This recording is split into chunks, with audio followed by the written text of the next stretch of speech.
अजून तुमचं नाव नाही.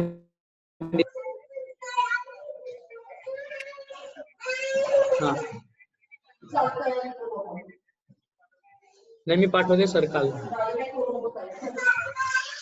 हो हो, त्यामध्ये 19 डेट दिलंय, मी हायलाइट केलं होतं त्यामध्ये. पुन्हा पाठवतो तुम्हाला. हा नाही, अजून तुमचं नाव नाही आलंय.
मुश्किलें बड़ी हैं, ये मुश्किलों से कह दो मेरा खुदा बड़ा है, मेरा खुदा बड़ा है, मेरा खुदा बड़ा है।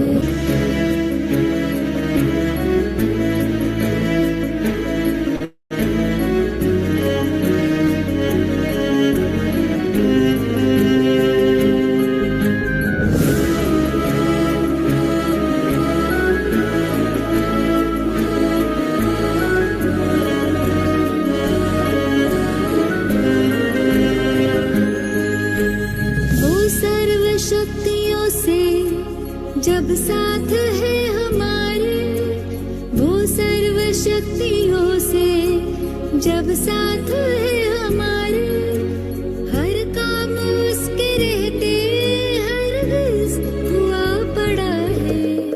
कभी हारना ना, हिम्मत का कदम बढ़ाओ, कभी हारना ना, हिम्मत का कदम बढ़ाओ, हजारों कदम बढ़ाने वो सामने खड़ा है। ये मत कहो खुदा से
Yeah.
Hello and a bright morning to all the learners present here.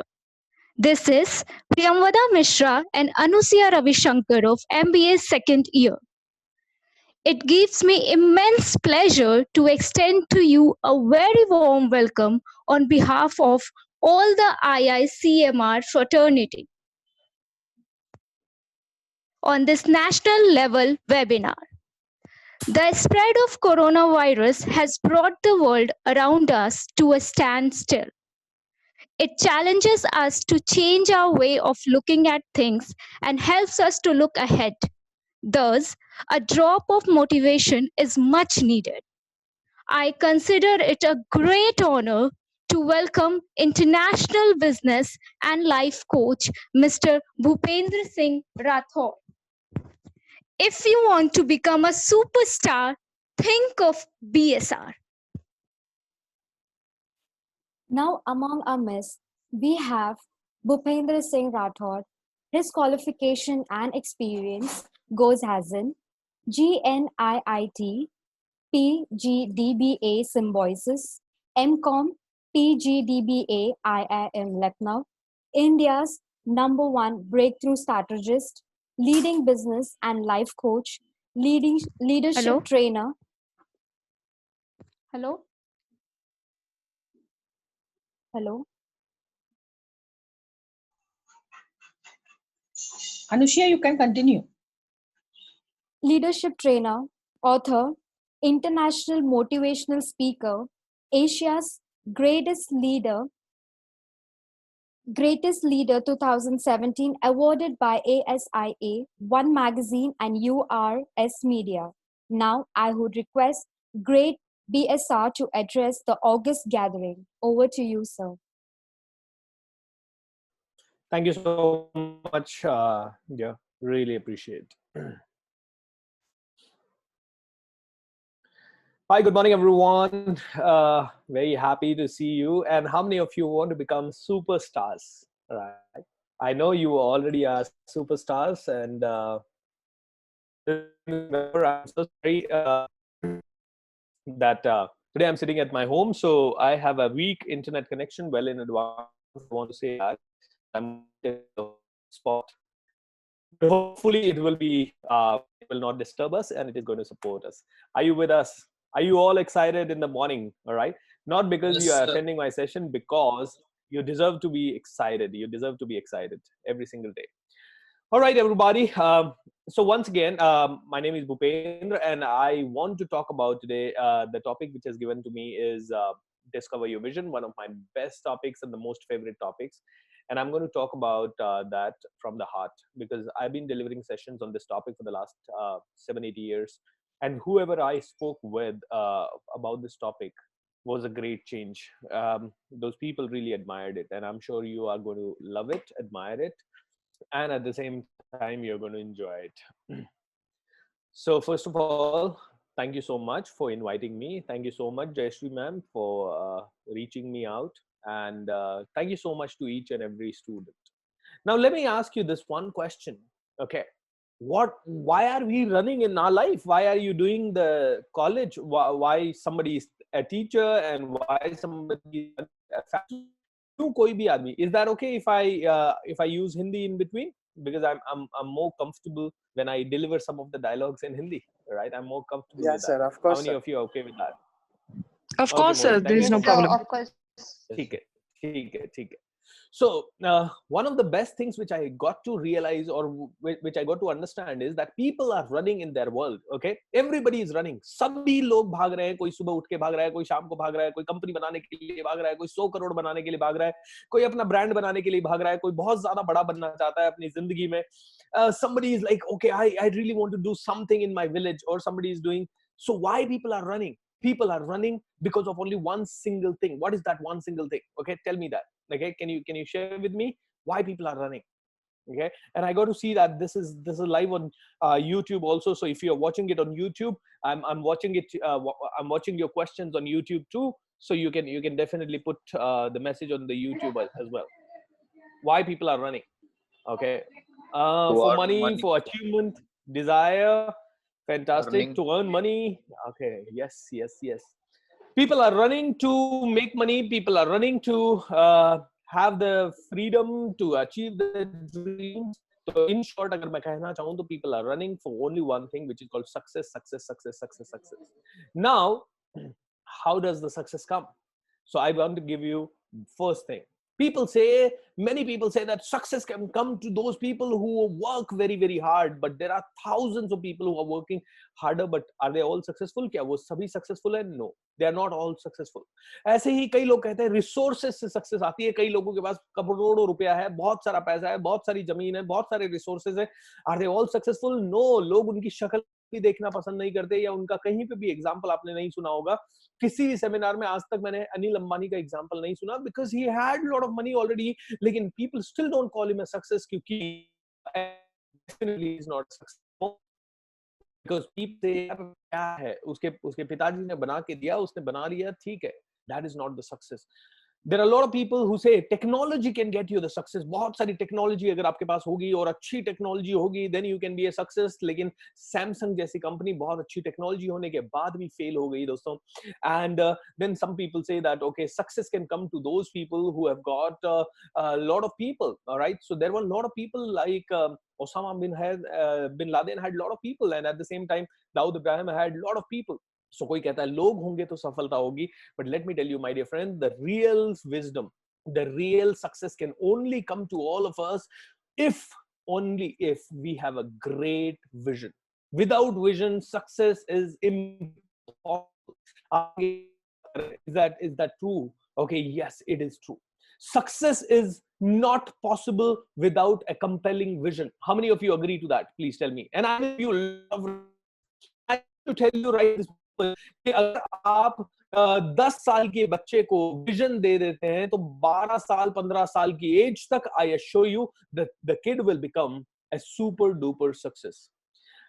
10 साल के बच्चे को अगर आप विजन दे देते हैं तो 18 से 20 साल की एज में ही will be world famous. He will have a great understanding of life, more better understanding than the most of the people. सफलता के लिए the most important thing which is important is a great vision. And इसके बहुत सारे examples हैं. थोड़े दिन पहले I went for a TED talk, okay, and this was a TED talk in Hyderabad के पास वारंगल डिस्ट्रिक्ट में ये TED talk था. And when I went there, I was surprised, क्योंकि मैं जैसे ही स्टेज पे जा रहा था, अचानक से मैंने 2 बच्चों को देखा वहाँ. And both the kids were like एक का एज था I think एक का एज था 9 years and एक का एज था 11 years. All right. And I thought maybe they are the kids of some organizers, and they are the kids who might have come just like that. But because I could not see the entire brochure. So later on, when the TED talk started, all of a sudden there was an announcement that hey, the next speaker is Swarit Acharya. I said okay, and all of a sudden there was a photograph of Swarit. He was just a 9-year-old kid. I was like stunned. Oh my God, 9-year-old kid is my speaker, co-speaker. And after that, I realized that this 9-year-old Swarit was a wonder boy. This guy had created a robot which feeds fishes every time on time. And he realized this mistake because, once he went with his mother or father to a function, and they were supposed to return home by 7 o'clock, but they returned home at around 11 o'clock.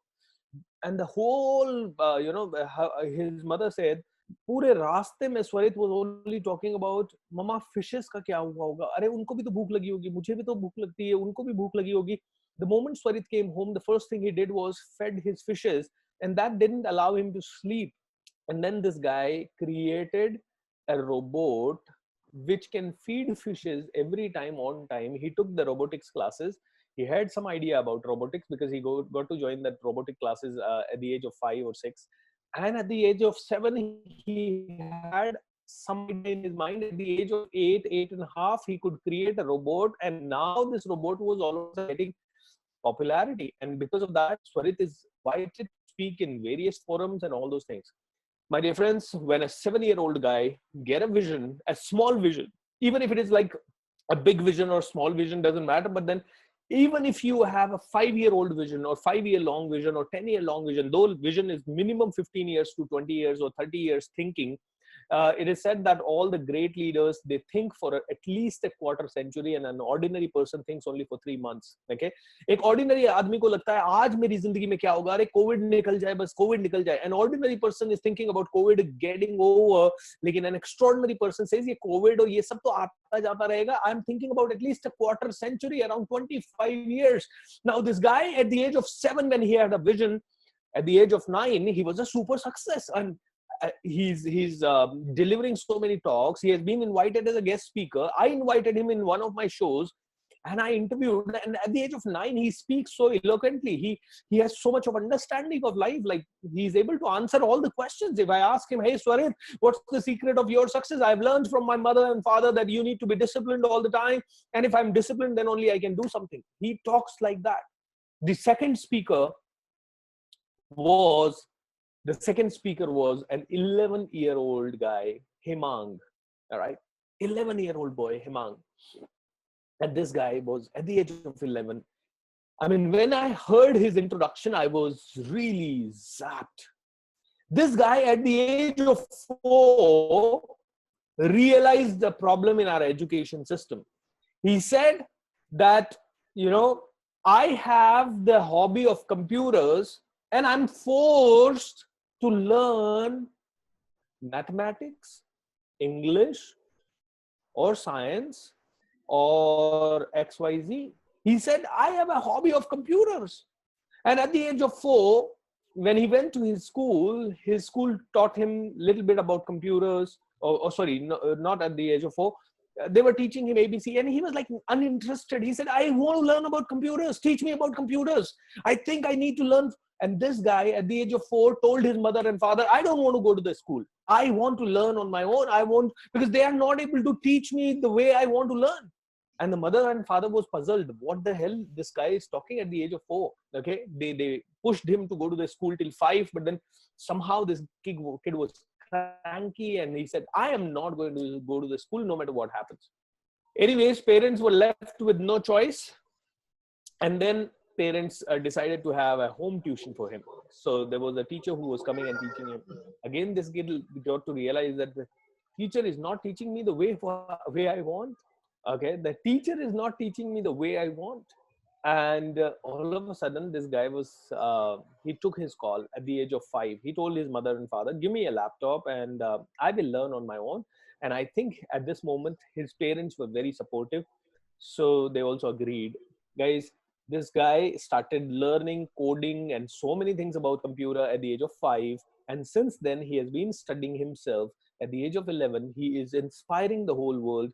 He has been invited at many national, many international forums. If you look at his resume, you will be really surprised that a kid like Hemang, can have such a long list of achievements at the age of 11. I must tell you that at the age of 11, he is an ultra success. So what I inspire people to do, I inspire people to really think about why you are born on this planet. What is that one thing which you want to solve? You won't get an answer for 20 years. You may not get an answer for 50 years. You may not get the answer for 30 years. But you need to find out, okay, what is that immediate problem which you can solve in this world? What is that one problem? Okay. Like when I wanted to when I was in IT in 2017, 7, 9, I was dumb. Okay, I was only thinking that, okay, my job is, because I've been taught in the middle class families, only one thing is taught, that you need to work very hard because your father has worked very hard. Emotional blackmailing happens. Your mother has worked very hard. Your father has worked very hard. It's your responsibility to give them peace, give them happiness. And that's why you need to work very hard, and you work very hard. You get good grades. And after that, you need to join a job. Very rarely it is told to you that you need to start a business. Anyways, that is a separate thing. But 90% of them are taught that you need to work hard and go to the job. And I really went to the job. Okay, I went to the job. I got my first job in 2012 at 1,200 rupees a month, and then 3,000 rupees a month, then 5,000 rupees a month, and then 2007 I got to reach Pune. And when I was in Pune, I was earning around 11,000. And by the age of by the time I was in 2010, I was earning 30,000 rupees. in this entire moment. 2009, I attended one session, which similar kind of session which you are attending, and the power of that session was like, why are you born? The only question in that session again and again they asked me was, why are you born on this planet, Bhupendra? Why have you come? Why have you come? And that was like, okay, why have I come? Okay, why have I? तो मुझे बताया गया, I learned one incident. I mean, I just heard over there one thing, and that was, इंसान और जानवर दोनों same काम कर रहे हैं. If the human being is not able to grow beyond his limitations, then human being is just like an animal. That is what I was taught. And I said, I learned in that seminar that, Bhupendra, think about why you are born, because are you born to just live and die one single day and do the same kind of stuff with which all the people in the world are doing? I said, no, I'm not. That session first time gave me the courage and confidence कि भूपेंद्र सच में जीना तो दुनिया के लिए पड़ेगा, खुद के लिए जो जिया वो तो जानवर के समान जिया, जो सिर्फ अपने परिवार के लिए जिया वो भी जानवर के समान जिया. अगर जिंदगी में आगे बढ़ना है तो बहुत कुछ करना है. 3 दिन पहले मैं एक सेमिनार में था और मैंने एक गेस्ट को इनवाइट किया था मेरे सेशन में, जिनका नाम था sir Sanjay Kumar. Sir Sanjay Kumar says there are 3 kinds of responsibility. पहली responsibility है आपकी personal responsibility या family responsibility. दूसरी responsibility है आपकी social responsibility, and the third responsibility is called your national responsibility. And जो national responsibility को ले लेता है, उसकी personal and professional responsibility या social responsibilities अपने आप दुनिया पूरी कर देती है. अपने आप कैसे पूरी हो जाती है पता ही नहीं लगता. ये मैंने 2009 में भी सुना था उस वेबिनार में, और उस दिन से मेरे को समझ में आया कि yes, I'm not supposed to just sit in front of the computers, do coding and live my life and imagine, okay, अभी मैं 20,000 कमा रहा हूँ, 30 कमाऊंगा, 30 से 40 कमाऊंगा, 40 से 50 कमाऊंगा, 50 से 60 कमाऊंगा. No, I don't want to live that kind of a life. I want to live for the world. I want to do something in this world. And I was thinking, what can I do? And then I realized कि जब मैं राजस्थान में था, मेरे अंदर confidence नहीं था, बात करना नहीं आता था. I was shy. And some teachers came into my life and they changed my life completely. I said, this is what I want to do. I want to live for others through teaching people. And I got a vision that in कम से कम पैसे में मुझे ज़्यादा से ज़्यादा लोगों को inspire करना है, कम से कम पैसे में मुझे ज़्यादा से ज़्यादा लोगों तक पहुंचना है. And I did not know at that time how I will do. लेकिन मुझे इतना समझ में आ गया था कि now I want to become a trainer and I want to help people. 2010 में courage आया, confidence आया to leave my job, guys.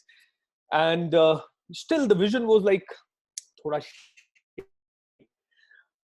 कर पाएंगे, क्योंकि जैसे ही इसमें कूदे तब प्रॉब्लम एक आने लगा that how would you survive, because there was no money. I was not getting any income. I was struggling, and from 2010 to 2014 the struggle was up and down. किसी महीने 1 लाख, किसी महीने 10,000, किसी महीने 0, किसी महीने minus 10,000.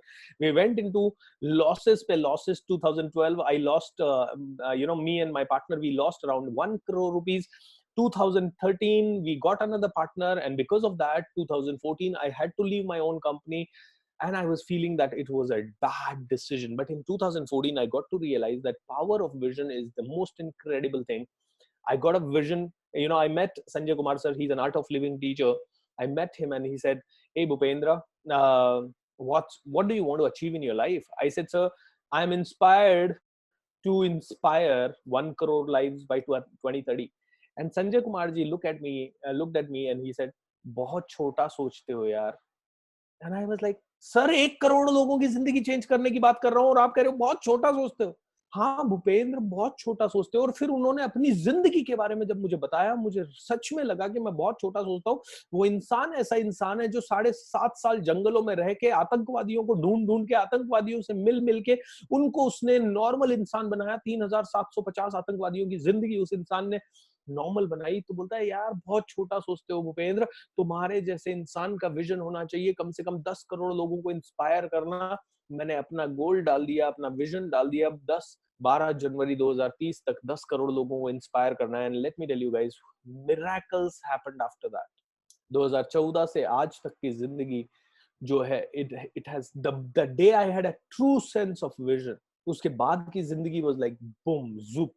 पिछले 8 महीनों में मैंने 8 लाख से ज्यादा लोगों को ट्रेन किया है.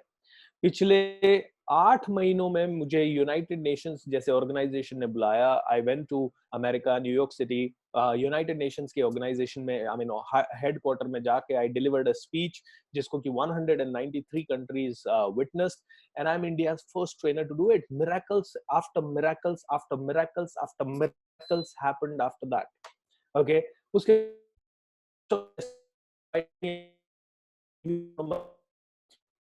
I realized only one thing, my dear friends. It is all about vision. It's all about vision. Who do you worship? Abdul Kalam Sahab. Who do you worship?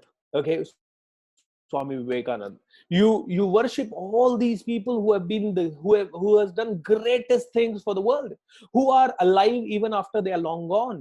Only those people who have served the world, who have served the nation, who have served the, why you talk about Bhagat Singh till date. He was the one who really fought for our country, and I think in 1923 he just decided to give away his life for the nation, and we still remember him. We still remember Jhansi Ki Rani. We still remember Mangal Pandey. We still remember all the greatest of the people, Swami Dayanand Saraswati or Raja Ram Mohan Rai or anybody you talk about. Because all these visionaries are the reason why our nation was changed. Why our nation? हम लोग वर्गीस कुरियन को याद रखेंगे because he created the white flood revolution, because he did something which was visionary. हम राजेंद्र राठौड़ को हमेशा याद रख रहे हैं और याद रखेंगे because he is the only water man. हम लोग सिंधु ताई सपकाल के लिए कभी भी ऐसा नहीं सोच पाएंगे कि यार क्या है ये लेडी आई, कोई तो आई. नो, सिंधु ताई सपकाल has been like इतने सारे अवार्ड उनकी जिंदगी was about to die. उसके हस्बैंड ने उसे फेंक दिया था भैंसों के तबेले में just to kill her. She was pregnant, full 9 months pregnant, and she was thrown into a भैंसों का तबेला, and वहां पे उसको किसी गाय ने थोड़ी सी छाया दी, अपने बच्चे को उसने वहां जन्म दिया, अपने हाथों से अपनी अम्बिलिकल कॉर्ड काटी, एंड उसके बाद वो रेलवे स्टेशन वगैरह पे भीख मांगने के लिए बैठी थी, एंड अचानक से उसने देखा कोई आदमी बहुत ज्यादा भूखा था, उसने उसके लिए खाना अरेंज किया, और जब उसने खाना खाया, she got to realize, oh my God, this boy has more pain than me. She was sitting on the railway station to finish her life and her daughter's life, but then she got to realize there are bigger pains in this world. Why am I here to commit suicide? And she started adopting those kids. उसने कहा इन बच्चों को भीख नहीं मांगने दूंगी, इनको पढ़ाऊंगी. एक अनपढ़ महिला, एक अनपढ़ महिला, एक कम पढ़ी लिखी महिला, एक गांव से निकली हुई महिला एक इतना बड़ा एम्पायर क्रिएट कर देती है बिना उसको ये नॉलेज हुए कि कैसे होगा, बिना उसको बिजनेस का नॉलेज हुए, बिना उसको फाइनेंस का नॉलेज हुए, उसको समझ कहां से आएगा, बिल्डिंग कहां से आएगा, क्या कहां से आएगा. But in spite of that she did it. In spite she did do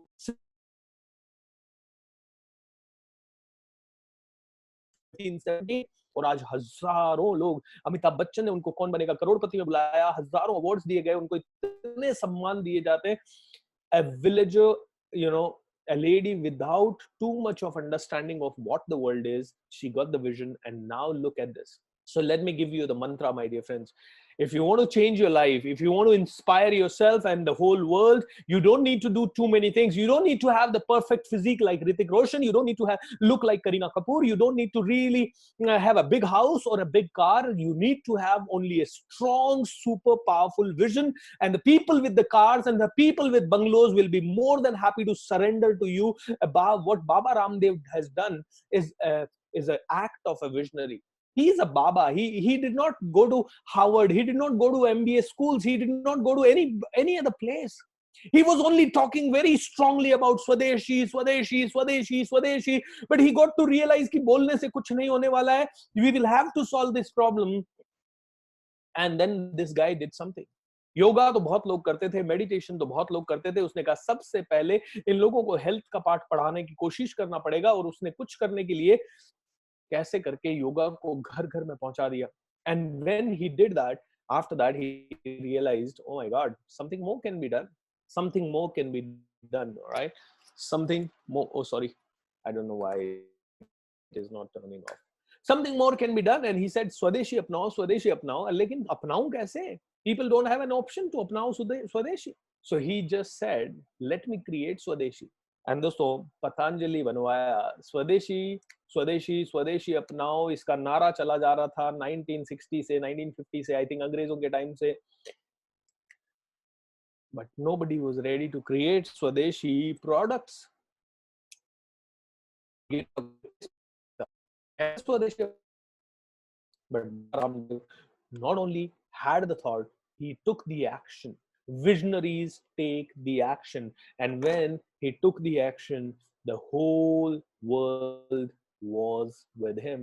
Overnight, a company became a 10,000 crore rupees company. So when you follow the vision, miracles happen. When you follow the vision, things can change. When you have the vision, at the age of 10, at the age of 20, you will be world famous. When you have the vision, everything can shift in your life. I had a friend of mine. He was working in my company. His name was Shiji. His name is Shiji Soman. The guy was blind. Blind, I would say partially blind, 90% blind. Why he was blind? He was not blind from the birth. He met with an accident, and because of the accident, he lost his eyes. Again, 90% he lost his. So your voice is breaking. Is it all right? Is it all right? I'm so sorry. I just read it. Okay. See, guys, as I told you that today I am on a little slow internet connection. I'm connected with the dongle, so it might be possible. It might be possible. Okay. So Shiji Soman was, he was, yeah. So he met with an accident, 90% eyesight gone. Okay. And this guy lost his eyesight when he was in college. And then 4 years, 5 years, he was like absolutely a wonder kid, because in spite of his eyes not being there, I never saw him depressed. I never saw him, low. He came to me one fine day for an interview because he was an English teacher. He said, I teach English, and I can really give lot of knowledge to your students. I was like, okay, wow, that's a great one. So Shiji Soman came to my institute. He started teaching. For one full month, I did not even get to realize that he cannot see, because he used to organize his things so well that nobody ever knew. Anyways, this guy was teaching. He was a good trainer. He was earning around 50,000 rupees a month from our institute. Plus, he was teaching some other people also. He was on an average earning around 70,000-80,000 rupees a month. Then I was impressed by him. Then we decided to open a business with him. We made him a businessman. But he was continuously looking for the cure for his eyes. All right. So one fine day, to look for cure for his eyes, he went to an institute. A friend of his. His name was I'm not getting it. He was doing pranic healing. Pranic healing is a distance healing exercise जहाँ पे आप हाथों से या लोगों को meditation वगैरह से आप heal करते हो. So Shiji went there and he felt some miracle in his eyes. Like, not that eyes were cured, but he got to see slightly improvement, and his mind was calm, and he felt a lot of changes in his body. People who don't have eyes, they have super active senses, guys. Or people who can't hear, they also have the super active senses. When the God takes away one thing, he gives something else. So Shiji Soman was inspired by that pranic healing, and he took few more sessions, and he realized so miraculous it is. I mean, you can heal people. Shiji's eyesight could not be cured 100%, but then he was sensing the improvement. The medical science, he was taking the medical treatment for 5-6 years, and still it was not improvement. And after that, because medical science said your eyes will not be improved at all, no matter what happens. Even if we replace your eyes, your cornea and deep inside your mechanism is damaged, that even if we take somebody else's eyes, it cannot work. But then Shiji got to sense some improvement because of the pranic healing, though it was a very, very mild and very slow improvement. Shiji realized this is miracle. This pranic healing is miracle. Shiji left his job. Shiji told us that, Bhupendra, we are going to shut down this business. He shut down his business because he was running my English institute and all. Everything was shut down. Finally, One fine day he said, I am dedicating my life to heal people, and today he's a full-time pranic healer. He doesn't get enough money. Sometimes he get 2,000, sometimes he get 5,000, sometimes he get 20,000.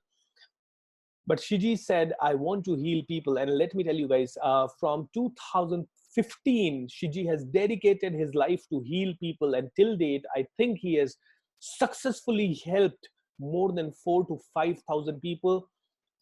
My aunt, जिनके की पाँव में बहुत ज्यादा तकलीफ हो गई थी, डॉक्टर्स ने ऑपरेशन वगैरह किया था, घुटना ठीक नहीं हो रहा था, बहुत सालों तक प्रॉब्लम चल रहा था.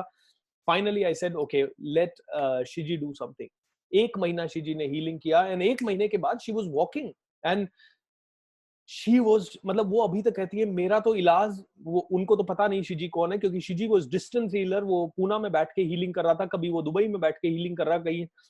वो मुझे कहती है यार इन्होंने मेरी लाइफ चेंज कर दी. मैं कहता हूँ मैंने कुछ नहीं किया, उसने किया है. बोलती मुझे नहीं पता, आपने कुछ तो करवाया, उससे मेरी लाइफ चेंज हुई है, अदरवाइज कुछ नहीं हुआ. My dear friend, this guy could have earned around 1 lakh rupees a month, लेकिन this person has done or dedicated his life to help people. And let me tell you, वो जो 5,000 4,000 लोग हैं जिनको शिजी ने हील किया है आज तक, for every small problem they go to Shiji. So vision doesn't mean that how many people do you help and how openly do you help. Sometimes the vision is all about helping serving the society in a small way. But let me tell you, आज शिजी के आंखों में चमक देखता हूँ. आज मैं जब शिजी से मिलता हूँ तो he is always happy, excited, he is full of enthusiasm, and his thought is, can I heal more people? Can I heal more people? How can I heal more people? How can I heal more people? He heals today people from cancer to any disease. दोस्तों, it is possible. It is possible. There was one businessman whom I trained, Sandeep Dhumal. 7.5 crore का business था, सब कुछ life में अच्छा चल रहा था, एंड बिल्कुल खुल के जिंदगी जी रहा था, मस्ती से जिंदगी जी रहा था. और एक दिन accidentally he attended my vision session, and he realized, oh my God, success is all about vision. Success is not possible without vision. Okay. Sandeep had a painful life also. He lost his 2 kids in an accident, or I think not accident, but I think maybe the kids were weak or something, right? So he was very unhappy. But then अब ठीक है, बच्चे पैदा होते ही शायद 2-3 साल के अंदर चले गए थे, तो he had a daughter. Daughter was also charming, so he said, okay, I need to live my life for my daughter, my parents, and my wife. And he started living his life, started pushing himself to do the business. 7.5-8 crore का business बना दिया, बहुत अच्छा काम कर रहा था. अचानक से उसने ये discover your vision session attend किया, एंड दोस्तों, he now got an idea that okay, I want to, he was by childhood he used to think मुझे वाइल्ड लाइफ फोटोग्राफर बनना है, मुझे कुछ तो करना है. संदीप धुमाल ने, पूना बेस्ड एंटरप्रेन्योर था, उसने अपनी सारी कंपनियों को 1 साल के अंदर बंद कर दिया, और उसका एक थॉट बन गया कि मुझे रेंटल इनकम जनरेट करना है करीब 5 से 8 लाख रुपए का. तो उसने अपनी फैक्ट्री वगैरह को रेंट पे दिया, उसको रेनोवेट करवाया, ये किया. लोगों ने कहा पागल हो गया क्या कर रहा है तू, are you mad, you are going to really shut off your factory, 7.5 crore का बिजनेस है तेरा, 1.5 करोड़ का प्रॉफिट आता है, and you are shutting it off. Sandeep हंसता था, मुस्कुराता था. एंड उसके बाद संदीप ने अपनी जिंदगी ऐसी बना ली कि 6 महीने वो जंगलों में रहता था, या पहाड़ों में रहता था, या अभी वो लद्दाख में रह रहा है आजकल. 6 months he live in the jungles, 6 months he live in Pune. So 6 months जब वो जंगल्स में रहता है, तो वहां की सारी फोटोग्राफ्स वगैरह, या जो भी, काफी देर, कई बार वो एक टांग पे खड़ा रहता है, या एक जगह पे खड़ा रह के एक बर्ड के आने का इंतजार करता है, और उस बर्ड का फोटोग्राफ लेके देन. सो अंडमान मेगापोर्ट करके एक बर्ड था जिसको उसने बचाने के लिए काफी कुछ किया था. So he started taking these kind of, तो उसका एक मिशन बन गया that I want to save the endangered species. And उसने इसके लिए काम करना शुरू किया. एंड दोस्तों, मैं बताता हूँ 2 साल 3 साल के अंदर क्या हुआ. 2 साल उसने ये काम किया, जंगलों में गया, कई बार मरता भी बचा. एक बार तो उसके पास से पागल हाथी निकला एक बार, लेकिन थैंकफुली जंगलों में किसी न किसी जंगल के लोगों का सपोर्ट भी मिलता है. Finally he clicked so many photographs, and he came back, and he decided to do an art exhibition in Jahangir Art Gallery, Mumbai. Jahangir art gallery Mumbai में उसने अपना एग्जीबिशन किया. एंड आपको जान के ताजुब होगा कि उसकी एक फोटोग्राफ का लोगों ने 3.5 4 लाख रुपए कीमत देने के लिए लोग तैयार हो गए. संदीप के ऊपर एक डॉक्यूमेंट्री बनी, and now I think that documentary has got couple of awards, and Sandeep is now somebody. He has been invited to TEDx talks. He is inspiring people through his work. His work is super duper inspiring. Dosto, Sandeep now says, I don't regret even a single second that I left my business, because he said, now I'm living my vision. My dear friends, can you see what is the power of vision? The vision can change the world. Vision can give you the ultimate fulfillment. Vision is the only thing which can really make you live fully in this world before you die. Otherwise, you are living the life like a herd wherein everybody is living because they don't know why they are living.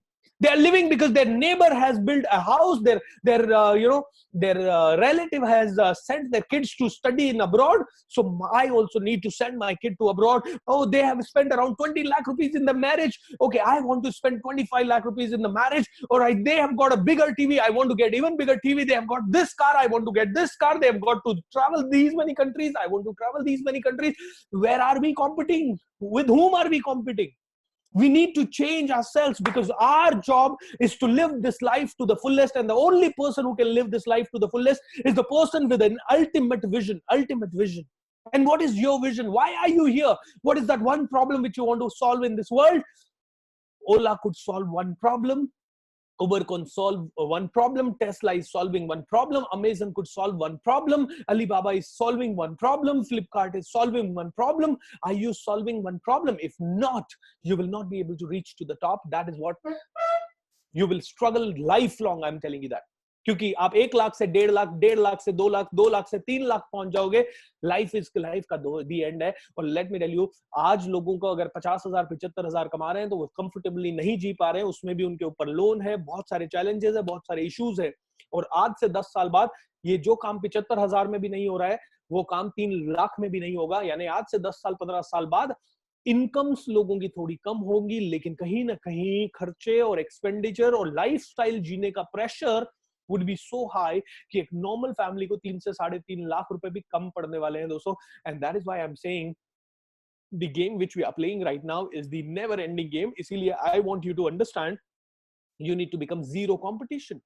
You need to become zero competition. And what do you mean by zero competition? Zero competition मतलब competition से बाहर निकल जाओ. Competition हो ही ना. आज मेरा कोई competition नहीं है दोस्तों. जब तक competition था, मैं सूट लगा के, टाई लगा के बहुत अच्छे से सेमिनार देने जाता था. आज कोई competition ही नहीं है. I sit comfortably at my home. I'm sitting in my bedroom and delivering this session with just t-shirt. I don't mind, because my competition is not XYZ trainer. And जब ये competition किसी भी trainer से नहीं है, तो दोस्तों I am bindas doing what I love doing, and I'm doing a commando training करके एक मेरा ट्रेनिंग चलता है. सुबह 5:30 बजे से वो ट्रेनिंग चलता है. I was surprised, miracles happened. This batch of commando training, last batch of commando training, I had only 70 people. This batch of commando training, I have 650 people.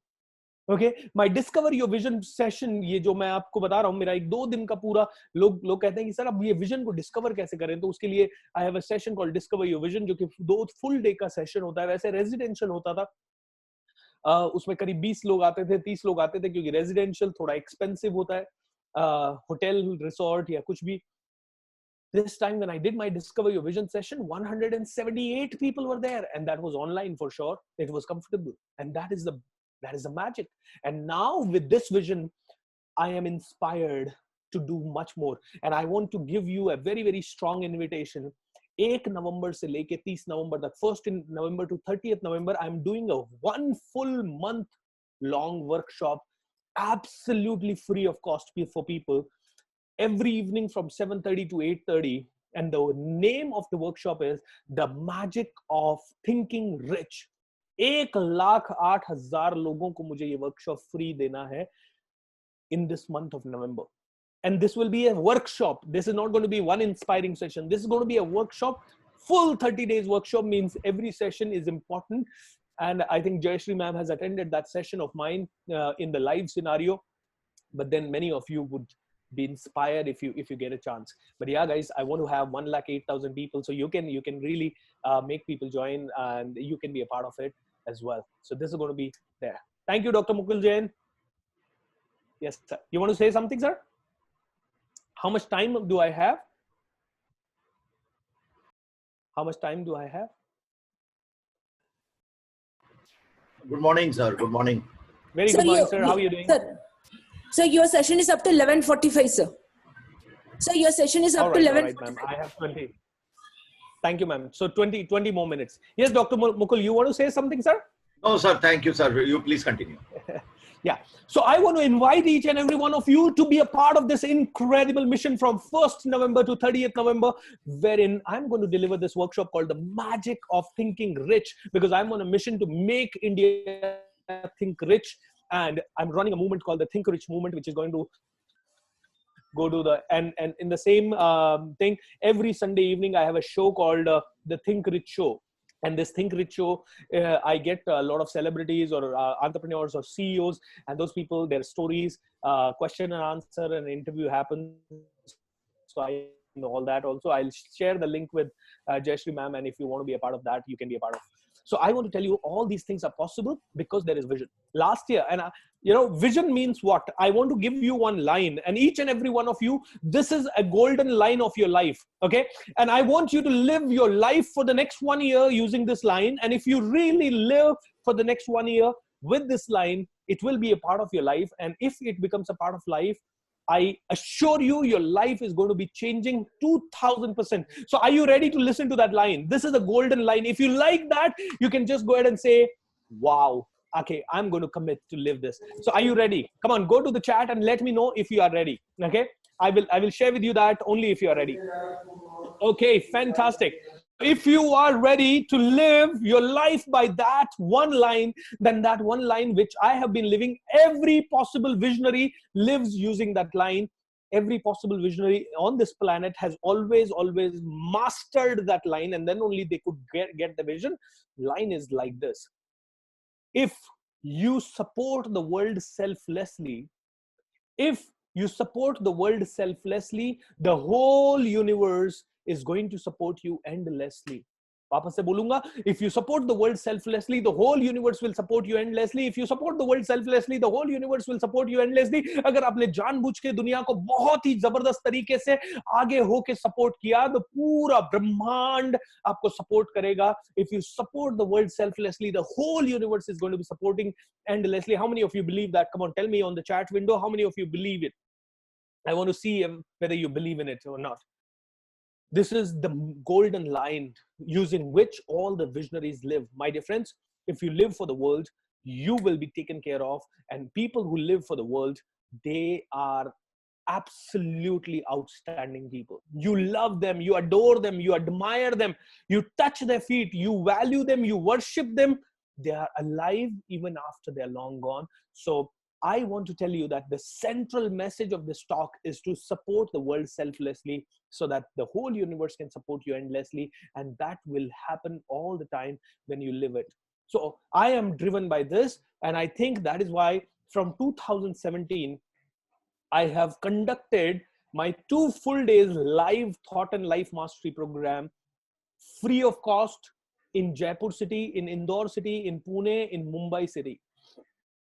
Also PCMC and Pune. And when I did this, around 7,000-8,000 people have attended it live. Every time I had a loss of sometimes 3 lakh rupees, sometimes 1 lakh rupees, sometimes 2 lakh rupees. And people used to call me mad. My family members used to call me mad. Are you mad? Like, you are earning money and you are just burning money, earning money, burning money, earning money, burning money. Why the hell are you doing it? I said, when you support the world selflessly, the whole universe support you endlessly. And let me tell you how the universe has supported me endlessly. In 2018, I had a huge loan of 1.5 crore rupees on my head. Huge loan of 1.5 crore rupees on my head. I had sleepless nights because of that loan, but I always believed in this one line: when you support the world selflessly, you support the entire universe, or sorry, the universe will support you endlessly. My dear friends, 2018 onwards, miracles started happening.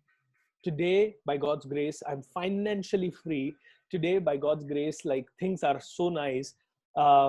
In the last 6 months, I had my turnover, which is 6 months turnover is more than 7 crore rupees, which is making me a millionaire. I'm a first time millionaire. I mean, I was never a millionaire in my life before. More than, I think, 11,000 people joined my courses, paid courses, wherein I'm charging the fee of around 5,000 rupees, 10,000 rupees, 20,000 rupees.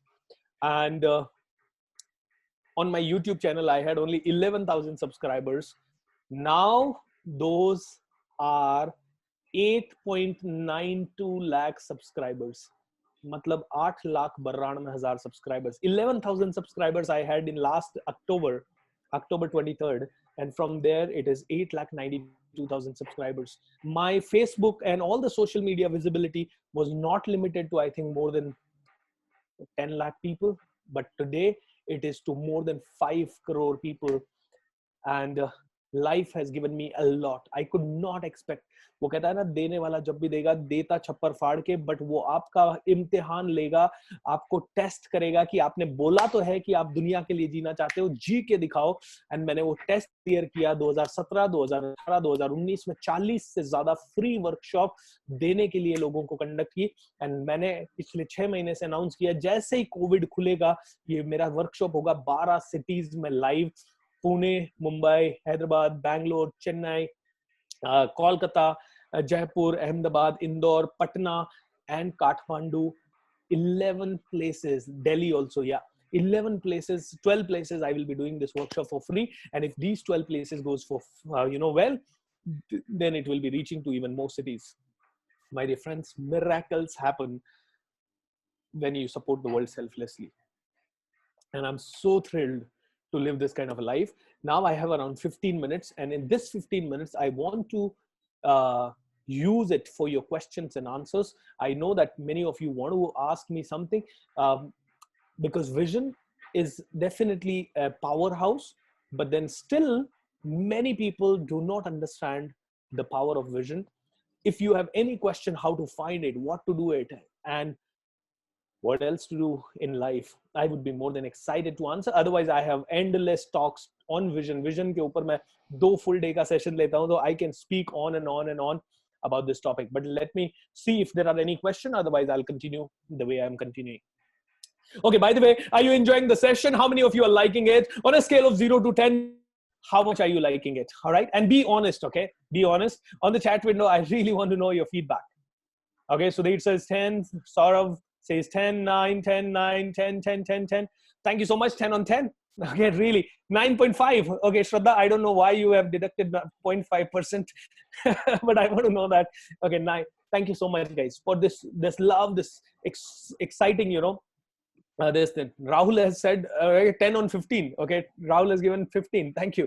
Okay, any question, guys? I would love to have the question. You can unmute yourself and ask me the question, or you can type your question in the chat window. I'll be more than excited to take few questions. Okay, and it can be the question from anybody. All right.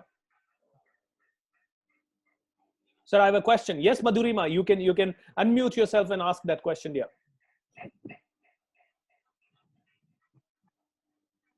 So you were talking about having a vision.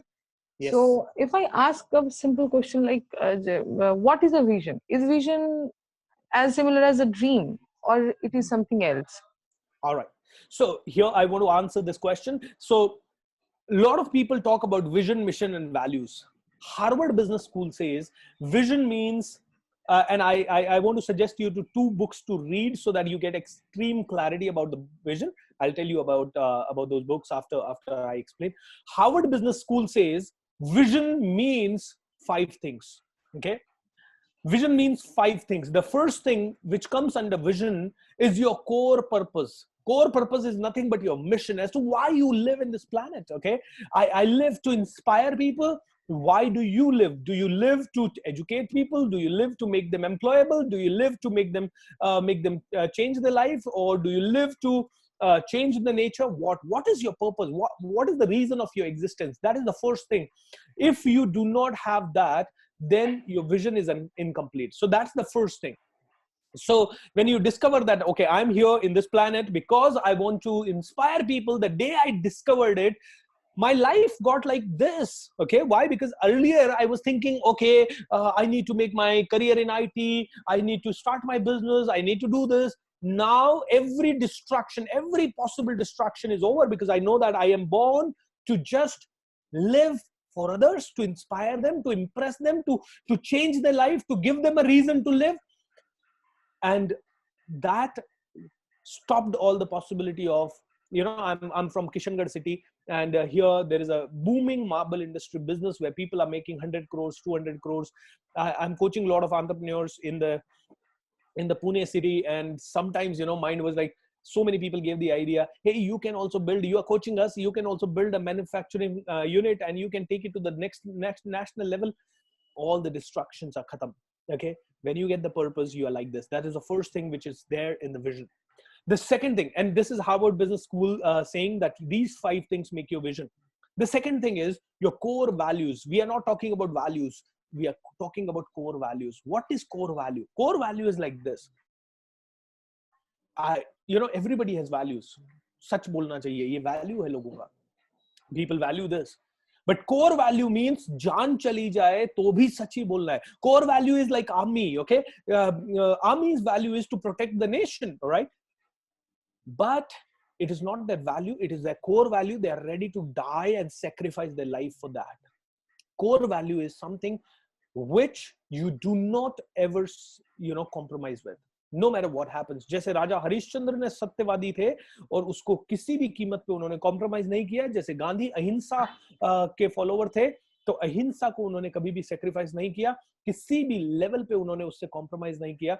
So second, core value and vision का ये पहला part, इसको दोनों को मिला के बोला जाता है core ideology.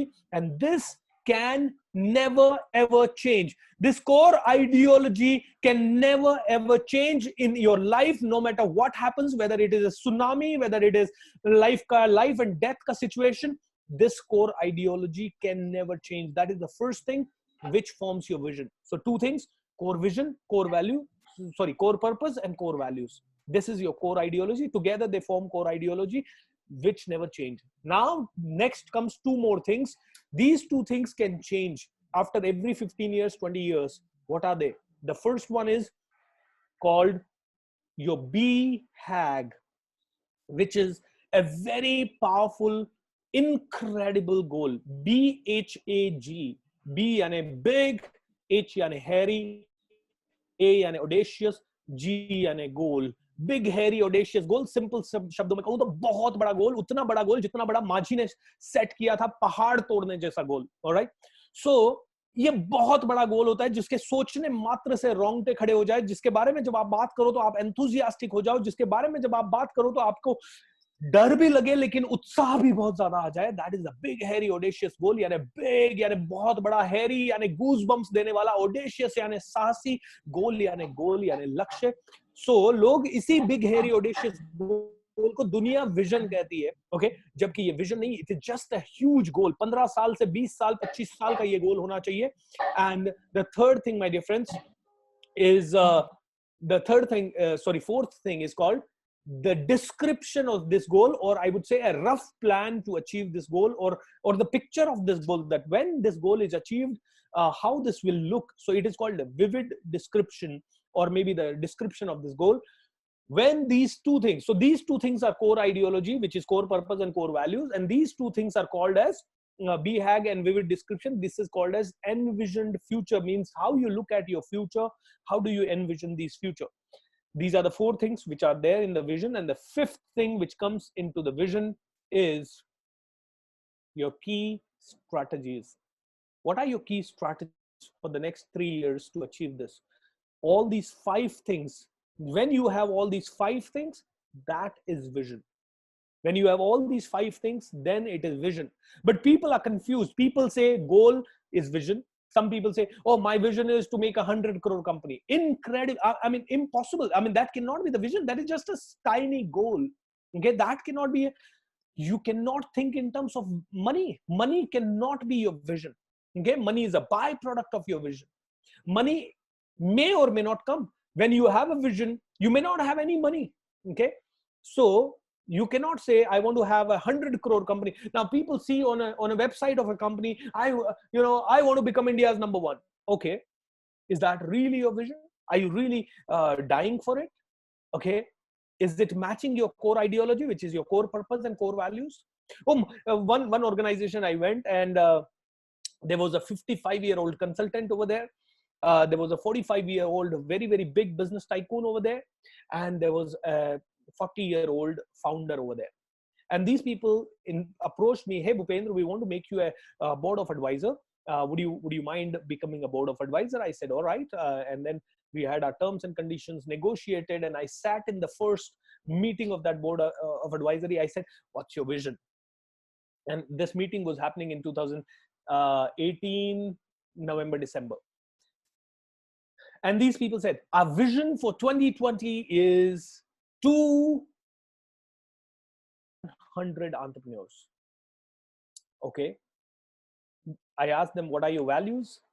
Our values are, they gave me around 12, 13 list. And they said professionalism, punctuality, dedication, commitment, customer focused, all those kind of words. I said, wow, very nice. I asked them, first of all, are they your core values? Yeah, they are our core values. I mean, who decided them?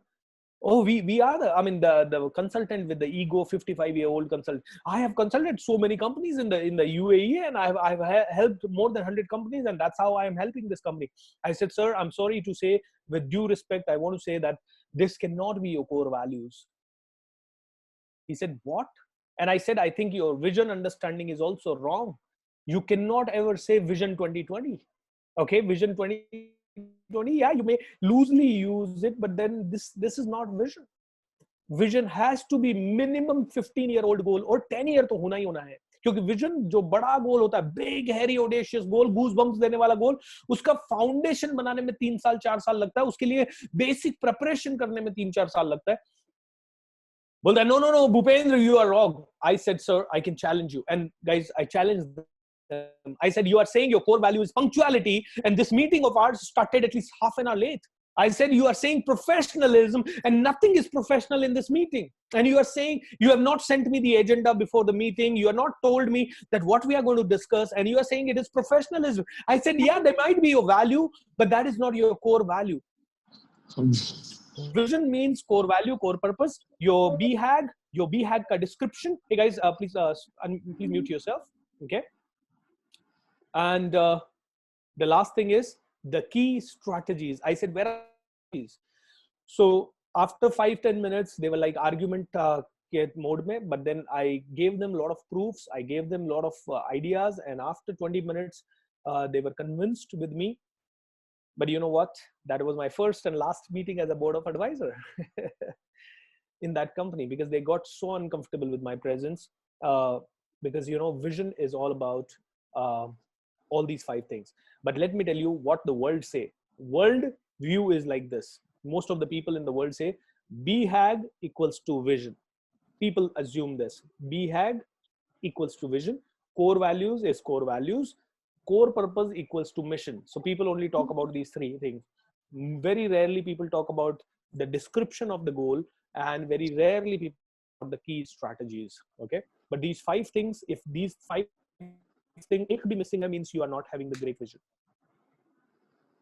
So you told me that if you support the world selflessly, the world will support you endlessly. Can you elaborate this statement more? Yes, Saurabh. Okay. Let's talk about any life. Okay. Mary Kom,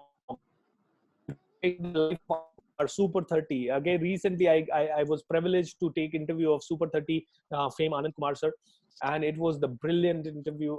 It is there on my YouTube channel, Coach BSR. This guy selflessly gave his life to change those 30 students' life every single day. Sindhutai Sapkal decided to change the life of many people, okay, by providing them shelter. Is the world giving them selflessly today? Yes. Anand Kumar पापड़ बेच के, अपने घर वालों की सहायता लेके, एक छोटा सा अलग से कोचिंग क्लास चला के, थोड़ा पैसा कमा के, इन 30 बच्चों के रहने खाने का इंतजाम करके, इनका सिलेक्शन करके, इनको आईआईटी में सेलेक्ट करवाता है. पहले साल 30 में से 18 बच्चे, दूसरे साल 30 में से 22, तीसरे साल 30 में से 25, 20, 24 और 5वें, 6ठे, 7वें साल 30 में से 30 बच्चों का सिलेक्शन करवाता है. और धीरे धीरे super 30 became so big.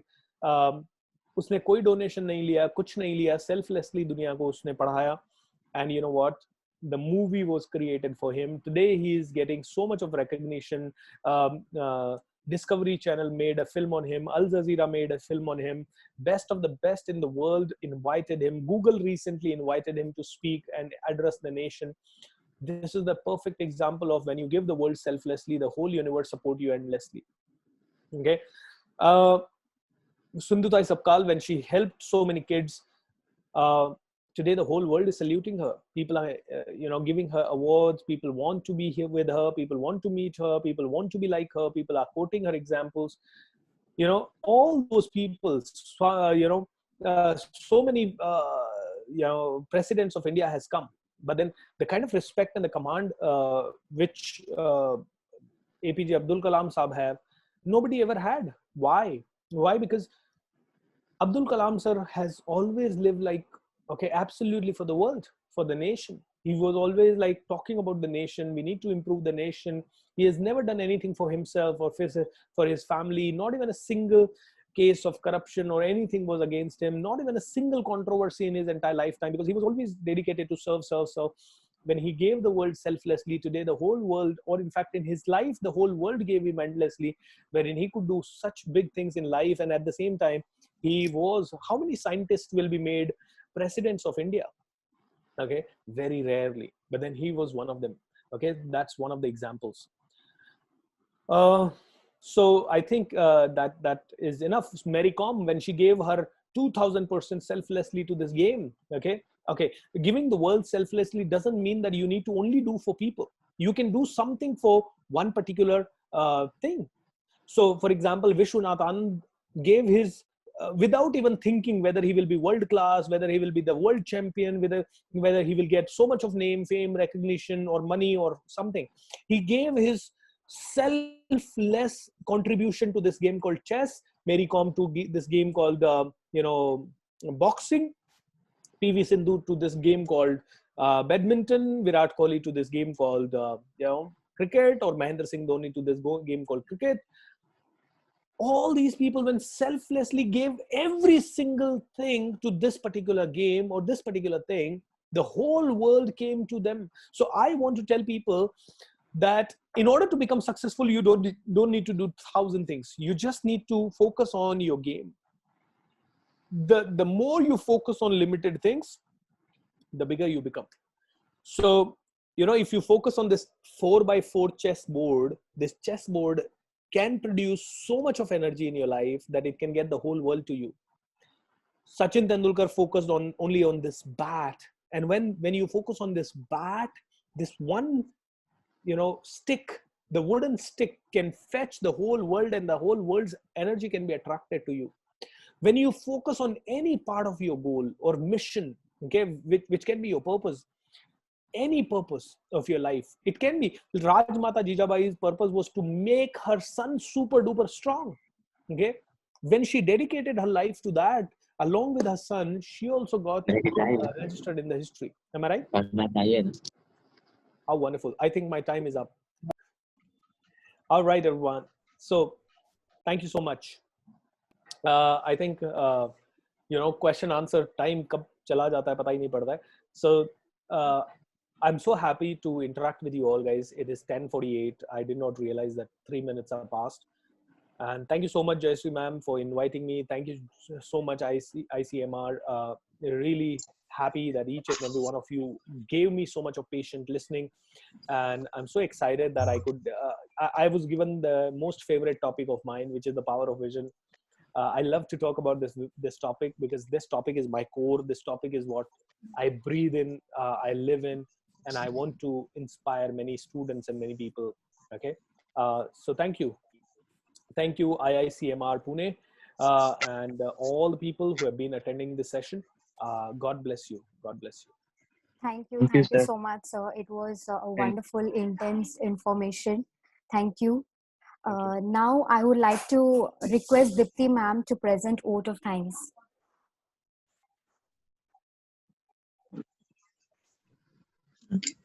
A very good afternoon. Good morning to participants here. Thank you, sir, for such an inspiring session.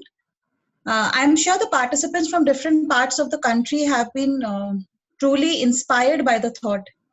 If you support the world selflessly, the whole endlessly.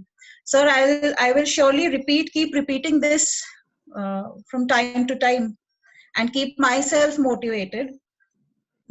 The emphasis on having a strong vision is so apt. The real life examples, so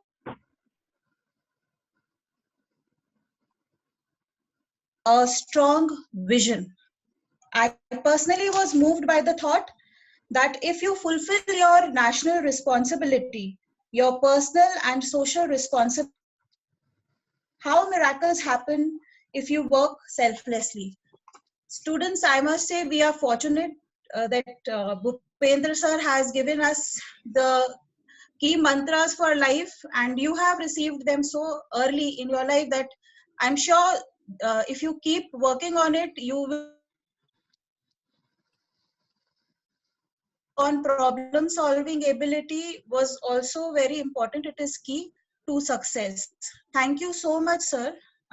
It was really fortunate. We are really obliged that you for your presence. Thank you. Thank you so much, ma'am.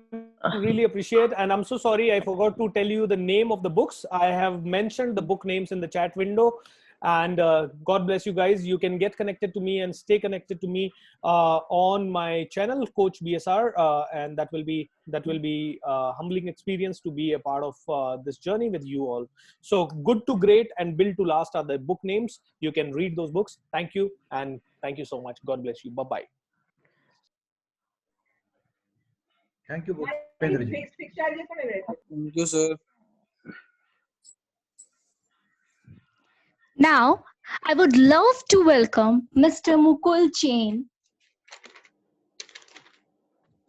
on this annual August gathering, and his qualifications and experience goes as in he is PGDBM AFP Dual Fellowship, LUTCF FSS PhD, and he is a professor, corporate trainer, SEBI faculty, management consultant, BFSI specialist, quality assessor. Now, on behalf of all IICMR fraternity, I request Mr. Mukul Jain to address this August gathering. Yeah, thank you. I hope I am audible to you, and I hope I am visible to you all. Yes, yes, very much. Yes, sir. Yes, sir. Thank you. Yeah, it was a pleasure to hear Mr. Bhupendra Singh Rathore, and also it's a pleasure that for me that IICMR have invited me to address a number of students, not only from their own institute, but I have come to know that there are students and participants from across the country.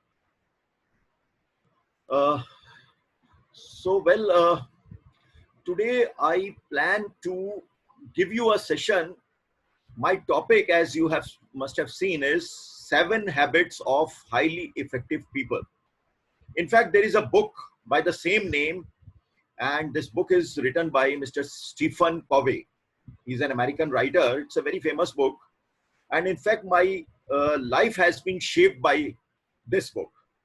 So I thought that why not, I should plan my session on the contents of this book and what are those 7 habits of highly effective people which have shaped my life. So probably, it can be an inspiration for you all also, because, and you can read this book. Of course, when we read this book, we need a few days to go through the whole book. But I want to compress it, and I want to give you the gist and the summary of that book in the next 1.5 hours. So, and I would love to interact with the students. So I don't want my session to be a monologue.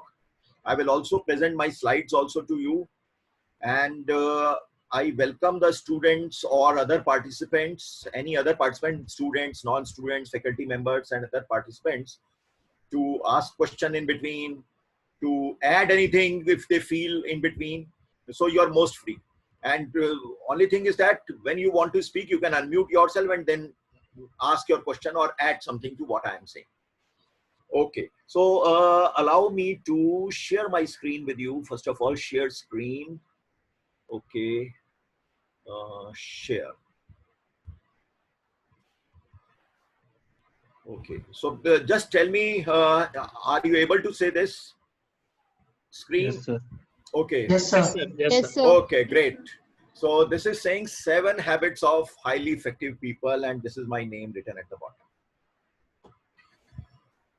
So, well, first of all, very famous quotation. Watch your dreams. They become your thoughts. Watch your thoughts. They become your words. Or to paraphrase it, I can say that sow your thoughts and reap the words. Whatever thoughts you sow, the same may be reflected in your words. If your thinking is positive, it will reflect in your words also when you speak. When your thinking is negative, you will also keep on speaking negative words.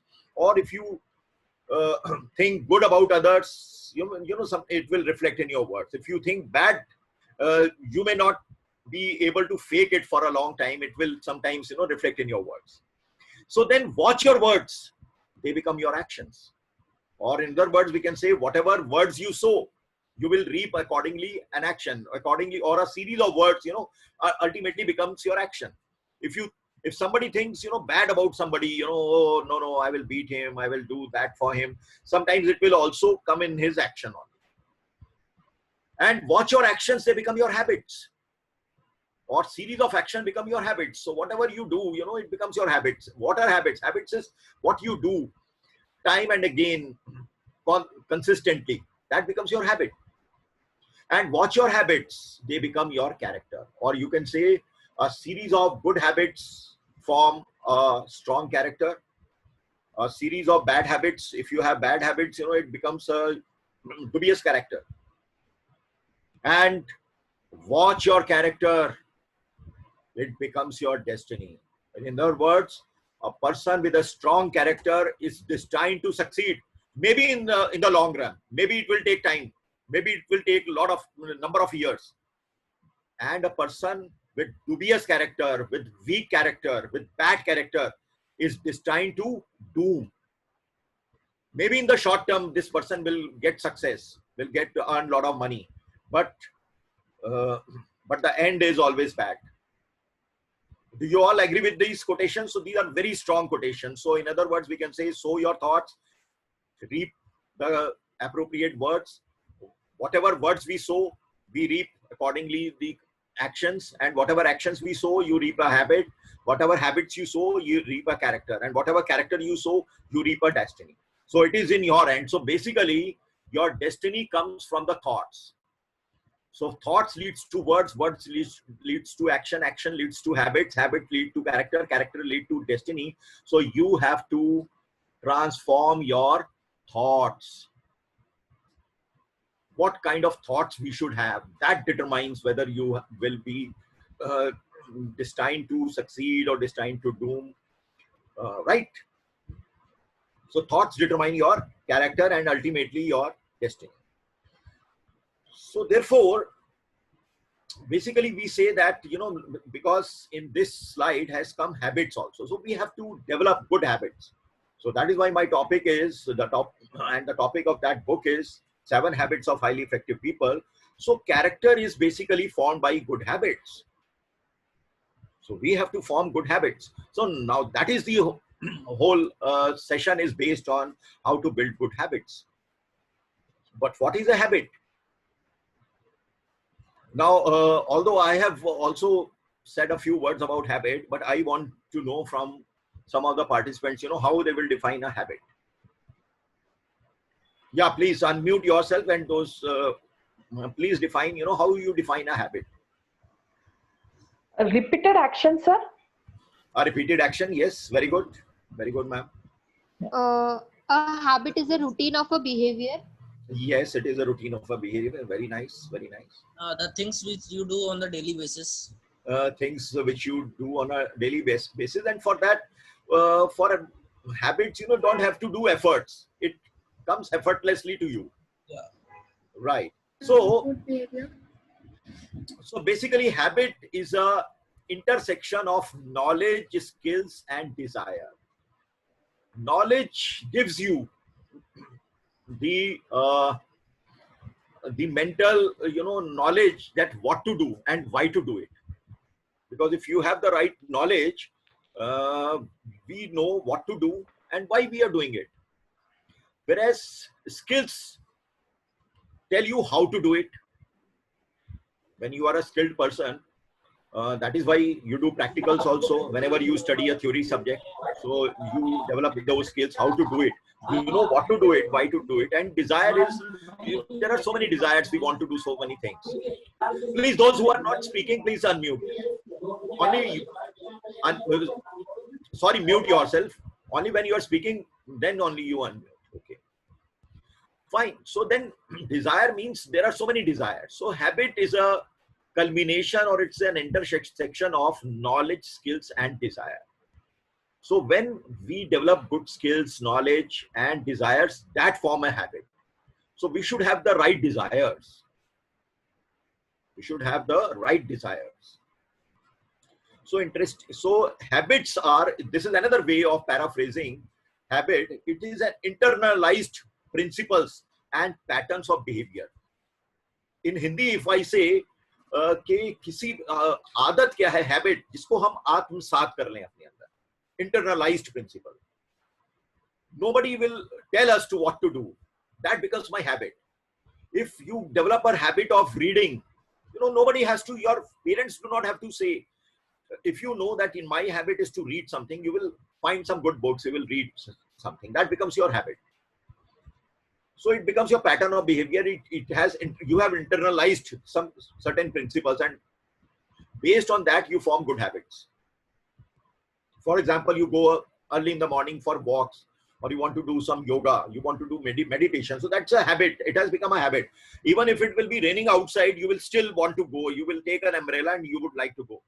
But people who don't want to go, they will find some excuses or other. Oh, it's raining today. Oh, even if it is slightly drizzling, they'll find an excuse not to go outside. So like that, so habit. So interestingly, but habits are very difficult to remove. Whether they are good habits, it has been internalized. Whether they are bad habits. For example, some people develop a habit of smoking. People get a habit of drinking alcohol, or any other habit also. Watching continuously television. So that has become their habit. It's very difficult to, it becomes an intoxication kind of thing. So habit then ultimately leads to intoxication. So habits are very difficult to remove. So that is why we are focusing on habits that develop good habits. So for example, habit, it's very difficult to, and many people who become alcoholic or they become smokers, chain smokers, they have to be given medical treatment. They have to be given psychological treatment. They have to be given a lot of counseling. Still, they can't get out of that. Or drugs. I'm telling you extreme examples. Why? Because, habits are very difficult to remove. If you remove H, still a bit remains. Still a bit remains. It's very difficult to remove. If you remove A, still bit remains. So that therefore habits are very difficult to, a bit remains. Sorry. If you remove B, it still remains. Now if you remove I, so I have to remove I. I is main, ahem, your ego. So one has to remove one's ego. One should not be habituated, with certain things. So when you remove ego, that is I, then only T happens. That is, T stands for transformation. So one has to transform oneself. Many times, we use these sentences. One has to unlearn a few things, and in order to learn new things. Many times, we see that there is a concept of unfreezing, then freezing, and then freezing, then unfreezing, and then again freezing. So you have to, whatever is there in our minds, whatever clutter is there, first of all, that has got freezed in our mind. So for any transformation, we have to unfreeze it so that it again becomes in a liquid form, and then remove it, and then put another kind of a liquid in your mind, another kind of good thoughts in your mind, and then freeze it so that it remains in your mind. So that is called transformation kind of thing. So many times, for good habits, you have to transform yourself. So again, there is a famous quotation by Aristotle: excellence is an art won by training and habituation. So by habits, we become excellent. So for example, like in organizations, we talk about quality. So they say that quality is not as a result of an accident. Quality is a result of sustained efforts, consistent efforts done by people. And it is a continuous process. At any stage, we cannot say we have reached the pinnacle of quality. It's a consistent work. So therefore, we are what we repeatedly do. So it's not an act. So excellence is a habit. This is what Aristotle said. Fine.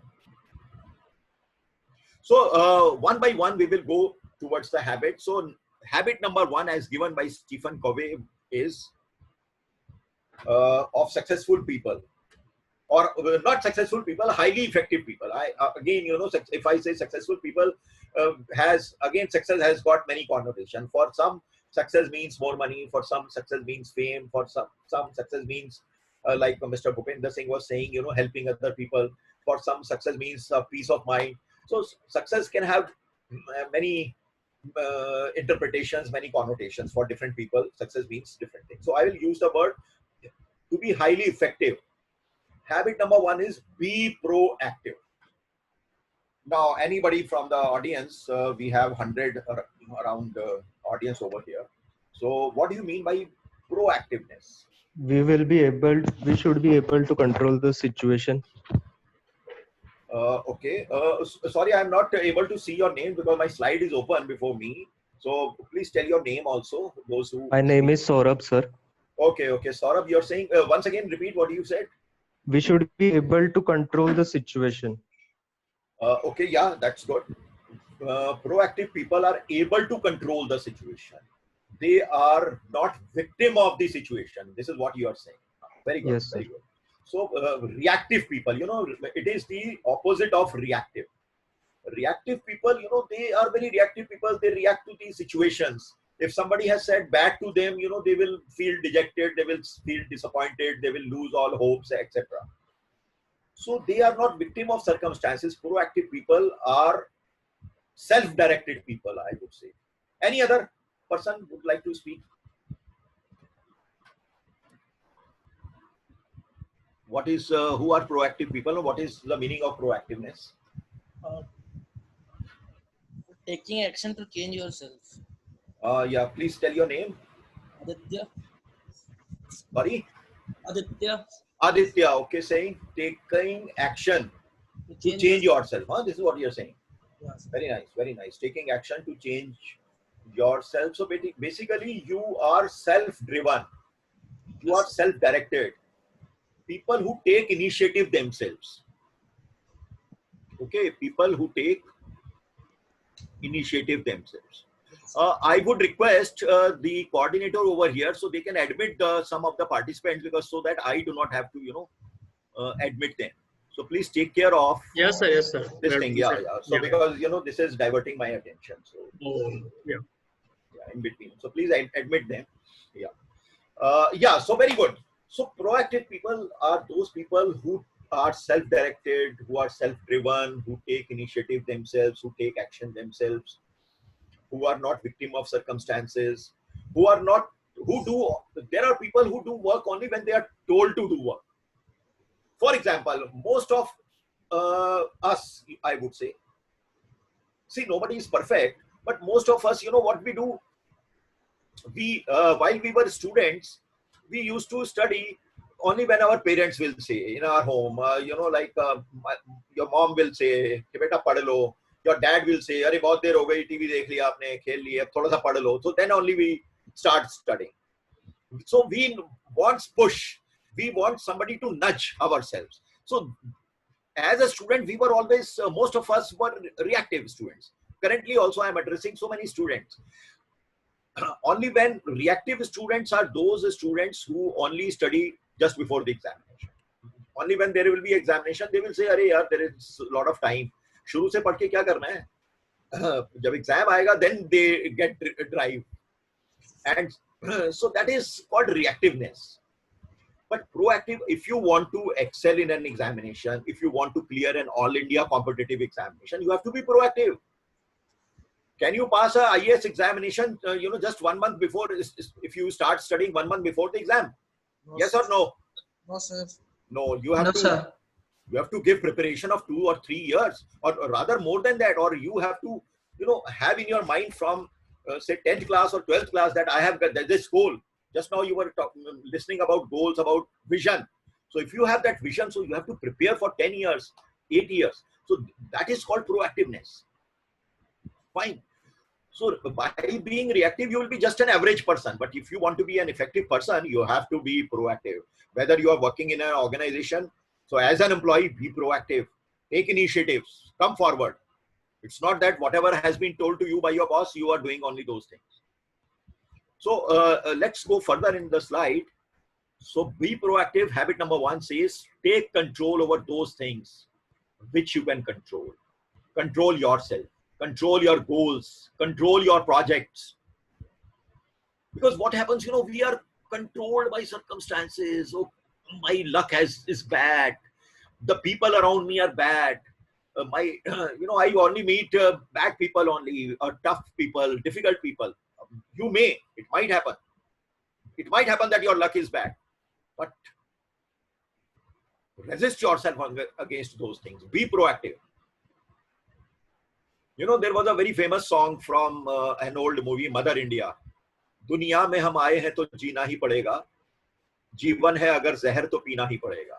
So we have come in this world, and even if this life is a poison, we have to drink it. We have to still live it and make our way through that. Think the extreme things. Then you will not find, any problem, any obstacle in your life. So the second para says, you cannot control another person's behavior. You can control your reactions to another person's behavior. दूसरा आदमी मेरे साथ बहुत खराब है, मेरे parents ऐसे होते तो I could have done this, मैं बड़े बाप का बेटा होता तो I could have done this, या मेरा कलीग खराब है, my boss is very bad, my teachers are bad, this thing. So you cannot control. Sometimes, yes, people may be really bad. You cannot control their behavior, but you can control your reactions. Sometimes people may say very nasty things to you, and we get disappointed, we get depressed. People even think of doing suicide these days. Oh, nobody can control, nobody can insult you without your permission. You feel insulted when, you think about it. Let the other person, whatever he or she has said, let them say. Doesn't matter. You still have to move forward. So you can control your reactions to another person's behavior, right? So these are the qualities of proactive people. We cannot change the direction of the wind. That is not in our hand. But we can adjust our sails if we are in a ship, if we are in a boat.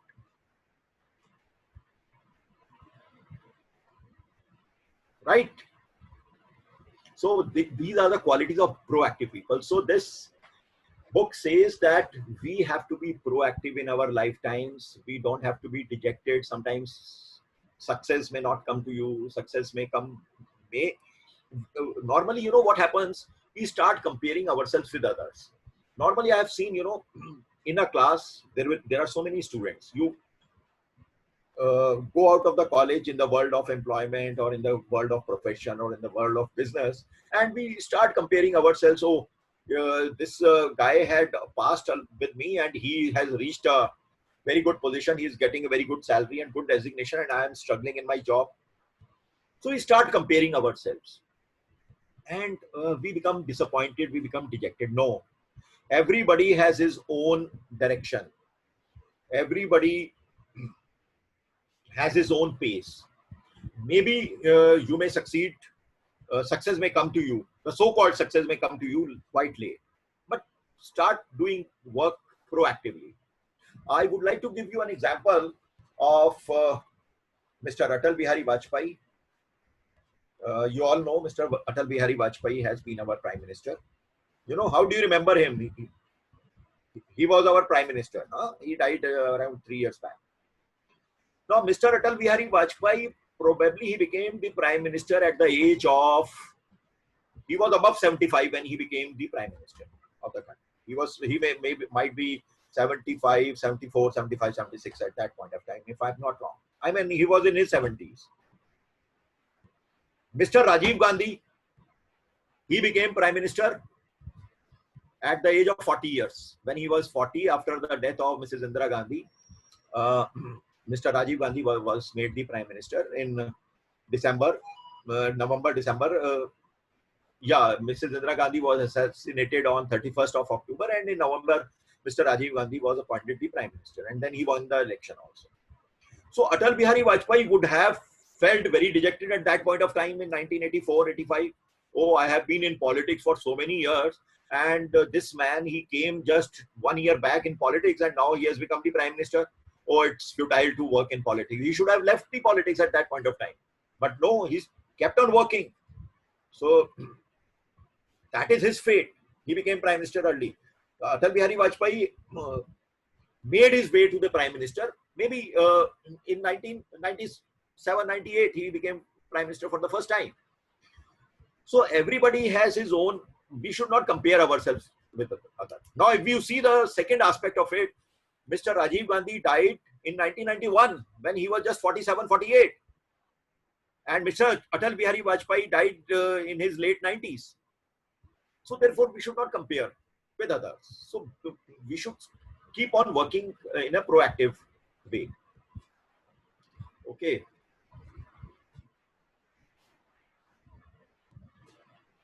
Okay, so let's go to the next slide. So therefore, proactive people always use this language. I am aware that I am responsible for my failures also, my success also. We blame others for our failures. We blame our parents, we blame our brother, sister, we blame, when we get married, we blame our spouses. Had my spouse been supportive? So no, I am responsible for my actions. I am the creative force of my life. No matter, the success may elude me, I will still keep on working, keep on working. I choose my attitudes, my emotions, my mood. People will say, yaar, aaj mausam badhiya nahi hai, yaar, aaj mood nahi hai. No, whatever is the mausam, whatever is the weather, whether it is a rainy season, whether it is summer season, no, I can choose my attitude, my emotions and my mood. I am still happy. I can forgive, forget and let go of past injustices. So don't get trapped by any past injustice if it has happened to you. Forgive, forget and go forward. There was a very famous ad of Hero Honda when Hero Honda was, earlier it was Hero Honda, now it is just Hero Motocorp. When this first bike of Hero Honda was launched in mid-80s, we were studying at that point of time, we were students. So we remember the first ad, it became very famous. There was an ad, a young boy, he takes his motorbike to a petrol pump and he said, kitna petrol bhar दूं? Petrol pump, he said, full kar de tank.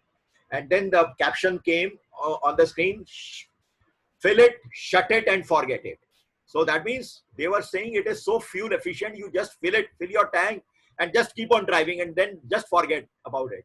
So therefore, in our life also, keep on forgetting, any past failures, any past criticism, any past comments, etc. Keep on moving forward. These are the qualities of proactive people. Any comments from you people? Any doubts? Any questions? Okay. So if I compare, proactive people will say, reactive people will say, there is nothing I can do. Kuch nahi ho sakta yaar. But proactive people will say, let's look for alternatives. Yes, we can find some alternative. Maybe we can do things in a different manner. Reactive people say, oh, he or she makes me so mad. But proactive people, they control their own feelings. You know, again, there was a very famous song from another old movie called Hum Dono. Devanand was the hero, and the song has been sung by Mohammad Rafi. मैं जिंदगी का साथ निभाता चला गया, हर फिक्र को धुएं में उड़ाता चला गया. But not that smoking wala धुआं. You just take a deep breath inside and emit it out. So control your own feelings and move forward. Sometimes, you know, on a day-to-day basis, the train left the station too soon. So, but proactive people will say, oh, I was late for the train, so I better check the traffic next time. Reactive people will say, we don't have enough resources to make our event a success. But proactive people will say, how best we can move the event forward given the resources we have. So these are the language of proactive people. So to summarize, first habit, effective people are proactive people, ineffective people are reactive people. They feel victimized, product of circumstances, they feel a victim of their past, and they feel victim of other people. Whereas proactive people, they take responsibility for their own lives. I am responsible for my own life. Whatever success and failure, I will take it in my stride and I will once again move forward. Doesn't matter. I may get success at the age of 40 years, 45 years, I will keep on working.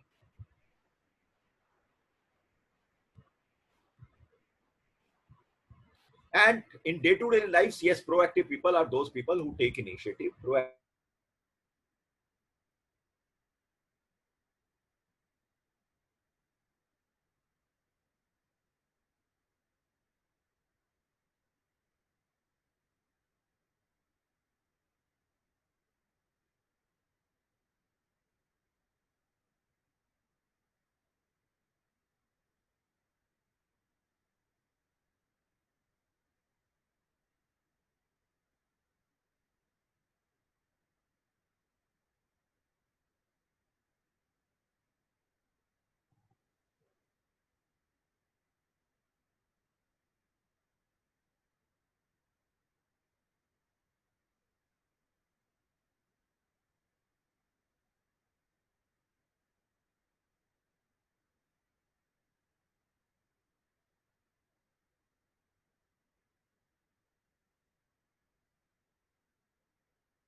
Hello, sir.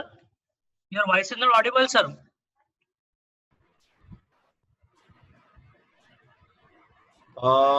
Did I get disconnected? I think in between. Okay, yeah. So when I got disconnected just now. Sir, when you said that, let us make a summary of the proactive people. Let us summarize. Okay. So just now. Okay. So I was just speaking, and so then I realized. Oh, I mean. Yes. Okay. Okay. Yeah. So this is, let's summarize. So proactive people. Can you see this slide? No, sir. Is my slide? Oh, okay. So once again, I have to share my slide. Okay, I'm sorry. After this connection, I'll have to share my screen. Yeah.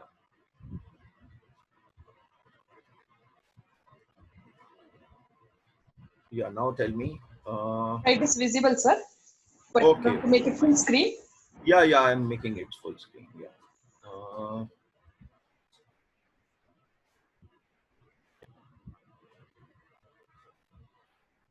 Yeah, so let's summarize is, sorry. So proactive people take responsibility for their own lives, and ineffective people, they feel victimized, a product of the circumstances, their past and other people. Okay.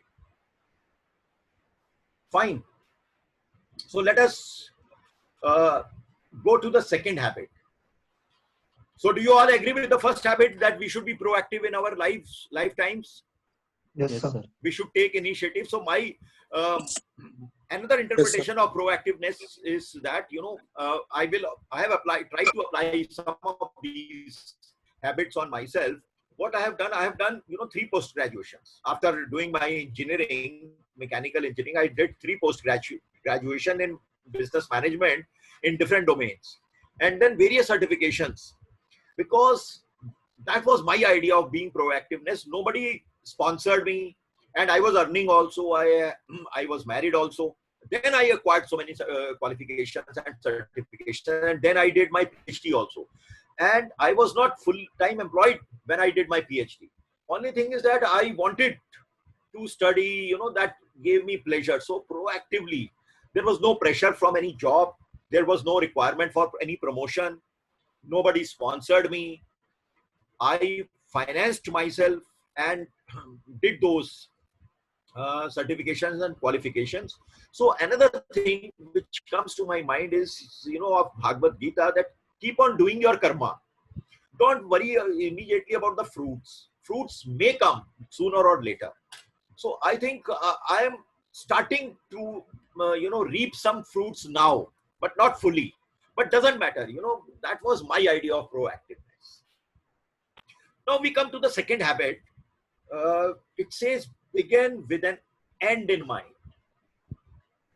So here he says, begin with the consequences in your mind. What will be the consequences?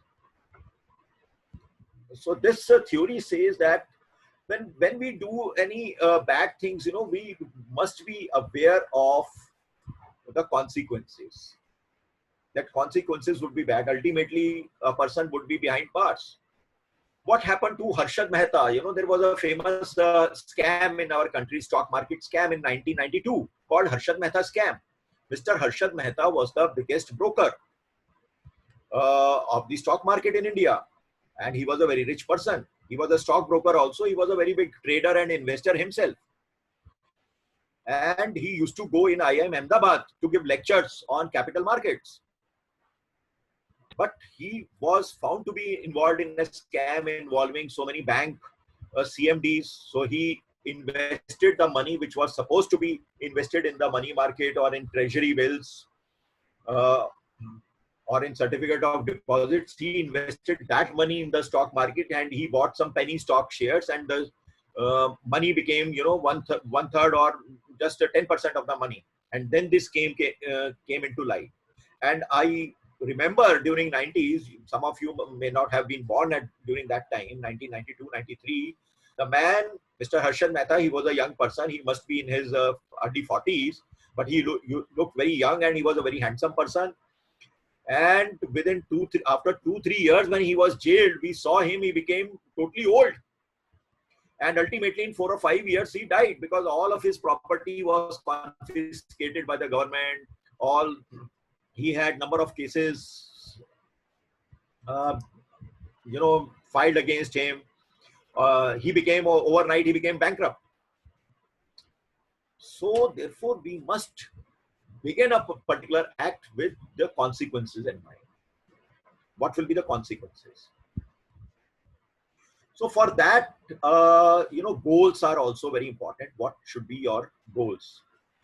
Please, I would request the coordinator, to please take care of this waiting room. So this is, hampering my slides. No, sir, we are doing, sir. We are doing. No, but immediately, please. Yes, yes. Because otherwise, it comes on the slides. So set smart goals. So again, a very famous thing, what are smart goals? You should have smart goals. So what Stephen Covey said, that's effective people make smart goals. S for specific goals. Be specific. Not that we are mere ko bada aadmi banna hai, I want to become a big person someday. What is the definition of bada aadmi, big person? Be specific. What is that specific goal? For example, I want to clear, say, CAT exam or IS exam. That it becomes very specific. That this exam I have to clear. Measurable. The goals, if they are measurable, then it will be easier to fulfill them. Put a value to it, quantitative value to it. For example, company says, okay, we want to increase our turnover. Okay, that is a specific goal, but it is not measurable. By how much percentage? Okay, 10%. Next year, we want to have, our profits or our sales to be 10% above. So that has become measurable. A is achievable. If a company says, no, we want to have a 50% more sales, 50% growth, 60, it may not be achievable. It may not be practical. Because if it will not be achieved, even if you achieve 10% growth, you will not be satisfied, and you will say, no, sorry, you will be termed as failures. So have achievable goals also, practicable. It should be pragmatic. Then R is for relevant. Okay, R is for relevant. It should be relevant to your current circumstances. For example, most of you are students. So today, if you make a goal, oh, my goal is to buy a Honda City car worth 12 lakh rupees. Okay, it's a goal. It's achievable. It's a measurable. Maybe it is achievable. Maybe your dad will give you, but it may not be relevant to you today. Select more relevant goals. Your goals should be more career-based goal. Maybe you may need a motorbike at this point of time, or maybe a 4 lakh or 5 lakh car will be sufficient for you, even if you are going for a 4-wheeler. So make it relevant to you currently. Many times when we, I give a lot of investment awareness seminars also. I am on the panel of SEBI, Securities and Exchange Board of India. So we give a lot of investment awareness seminars to people. So we tell them to make financial goals. So a specific goal, okay, this is my specific goal. So after 5 years, I want to, invest money for the higher education of my son or my daughter. Specific, measurable, how much money I would require. So for example, this person will take admission. So I need 6 lakh rupees, 5 lakh rupees. So measurable, and it should be achievable. Don't go for admission in Harvard University because there you need 50 lakh rupees, 60 lakh rupees. It's not achievable for you. So why to go for those goals? So make it achievable. Be contented within India also. India also, we have got very good colleges, very good university.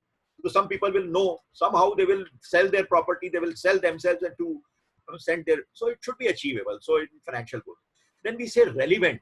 Many people, they are struggling in their life. They don't have their house on their own. They're living on rent, but their goal will be, oh, we want to have, save money for, go to Europe tour, world tour. Oh, you want to spend 25 lakh, 30 lakh rupees for going to Europe tour and you are living in a rented house. You don't have a vehicle of your own. So it's not relevant for you now. So therefore, the goal should be relevant to your current circumstances. Maybe it will be relevant to you once you have met all your financial goals. Then it may be relevant, but not now. And then the goal should be time bound. Time bound. Put a specific time to it. Okay, I want to complete this chapter, in 1 week. I want in 2 days. I want to complete this whole syllabus in say 1 month. So put a timeline to it. Then it will drive you. So setting smart goals.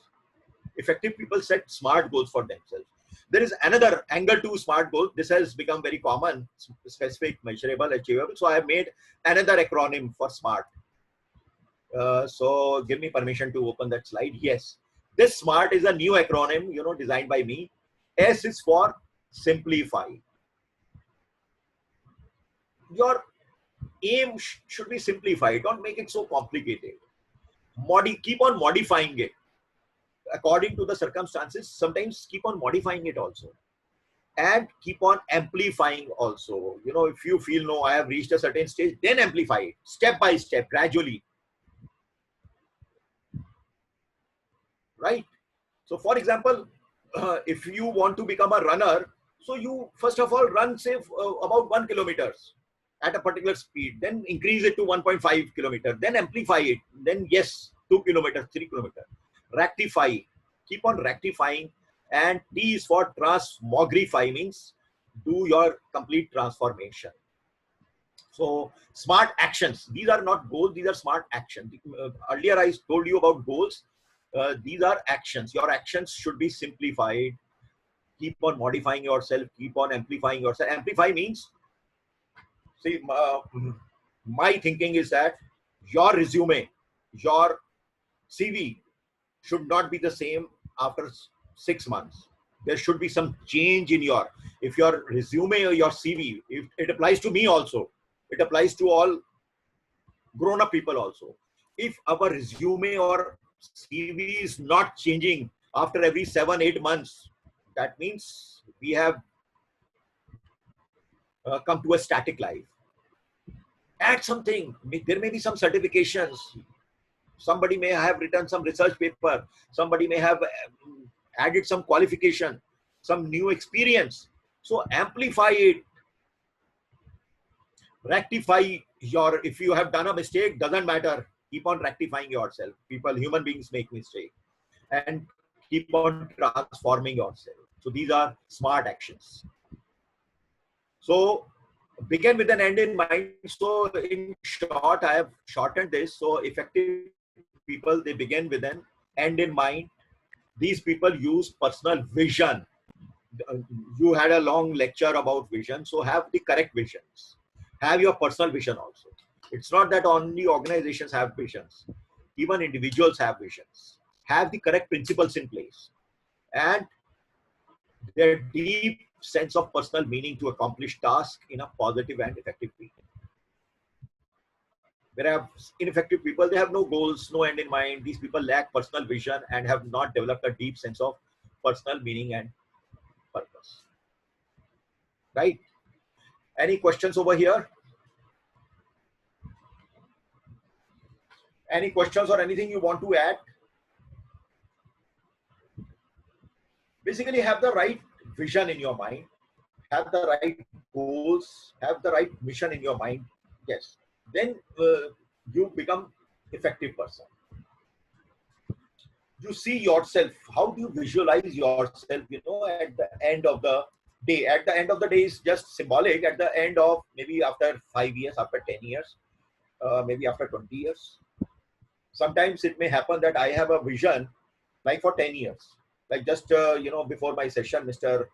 Rathor was saying that visions are always for 10-15 years. Vision is not for 1 year or 2 years. So he was very right. But even so, I have to add something to it. Even after 10 or 15 years, maybe it might happen that I was not able to, you know, reach my goal, whatever vision I had. Doesn't matter. Extend it further to another 2-3 years, 5 years. So keep on working for their goal, howsoever time it may take. Or maybe you may have to rectify in between, maybe you have to modify, maybe you have to change your vision, maybe you have chosen the wrong vision. So successful, effective people also, you know, they have to work smart. Sometimes you may have chosen the wrong goal. For example, some of the people may think that, okay, I want to become an actor. So they will leave everything, they will go to, say, Bollywood, Mumbai, to make their career in acting. So after many years, they are not finding any headway. So it's better, maybe they have not introspected themselves. Maybe have they worked on their acting? Have they worked on the skills? Have they honed their skill? No, they will have not honed down their skills. Some people, they think, oh, since I am handsome, I look good, so I can become an actor. Not necessarily. So maybe you, in the midway, you have to change the course also. That is why, you know, in my slide, I have said that you may have to rectify and modify your actions also. Right? So vision is okay, but then it has to be practical. It has to be pragmatic. It has to be achievable also. So there is no problem in, you know, changing course midway sometime when you feel. So you have to be proactive person. So proactively, doesn't matter. Maybe change course of your life. Many people, they change careers in between also. Even I tell you about myself. I came into training and academics quite late in my career. So still then I have reached a position, you know, where if I had started just after college, so I've reached that position even in the midway. So you should have confidence in yourself. Okay, any question till now? Any thoughts you want to add? Somebody want to add? See, please keep on speaking because that will keep the session alive. Otherwise, you know, I will also get bored. So please ask question. Please add something to it from the participants. I am saying, maybe students, maybe non-students.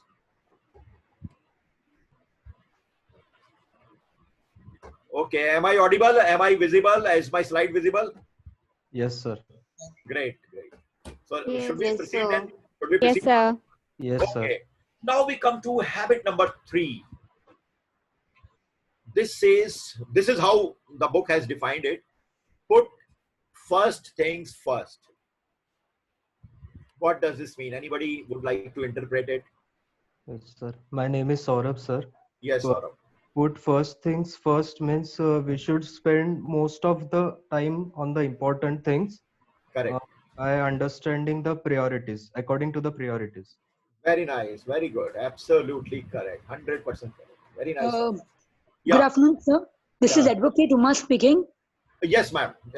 Sir, in the habit number 3, put first things first. I think we have to first prepare a chart from morning, and first what we have thinking, what we are going to do. That would be the first thing we have to put in that place.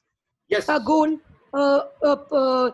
nectar like a skeleton sketch, or 3-4 points what we have going to do in the entire day. So first point we have to do that first. Yes, Umaji, you are right. Yes. I would like to add to it that what you said, that different people can have different ways of making the priority. Basically, this means make your priorities, put first things first, do those things which are at highest priority, then yes, sir. Priority number 2, then priority number 3. Now, how do you implement it? It may be up to a person. Some people, as you are saying, that yes, it's a very good habit that if you can write it down, if you can make daily, you can say notes, to do things, Yes, to do list, that one thing, so you will not forget at the end of the day. This is another Yes, way. sir. So there are 2 aspects to it. One is called macro planning of the priorities. The other is micro planning. Yes, sir. Macro planning is you have to set your priorities for your life. मला काहीतरी विचार म्हणून mike on केलंय बघतो. You have to set your priorities for your life. What are my priorities? What I should be doing? What should I not be doing?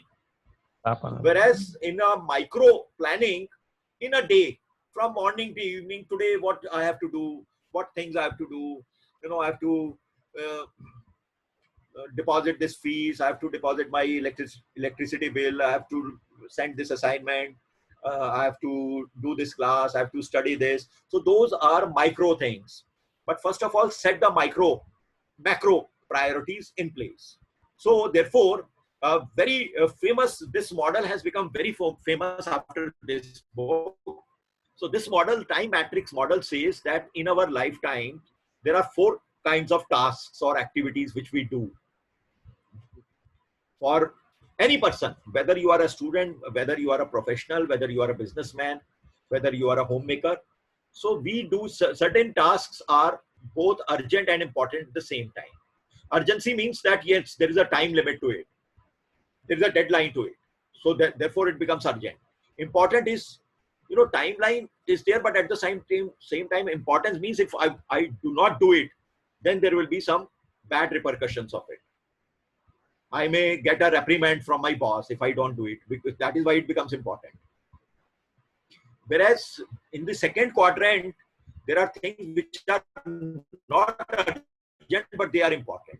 So we will have to see things which are important, but there is a lot of time to do them. It's not urgent. It's not time bound. There is no deadline to it. That is second quadrant. Third quadrant, there are those things which are not important, but vertically we see they are urgent. So activities, tasks, which are urgent but not important. And in the fourth quadrant are activities and tasks which are not urgent and not important. That is neither urgent nor important. So very quickly, considering the constraints of time, we have time till 1:30. So we have to, so very quickly, we will start with the first quadrant. Please tell me some example from your day-to-day lives, activities, tasks which are urgent as well as important at the same time. Please, quickly.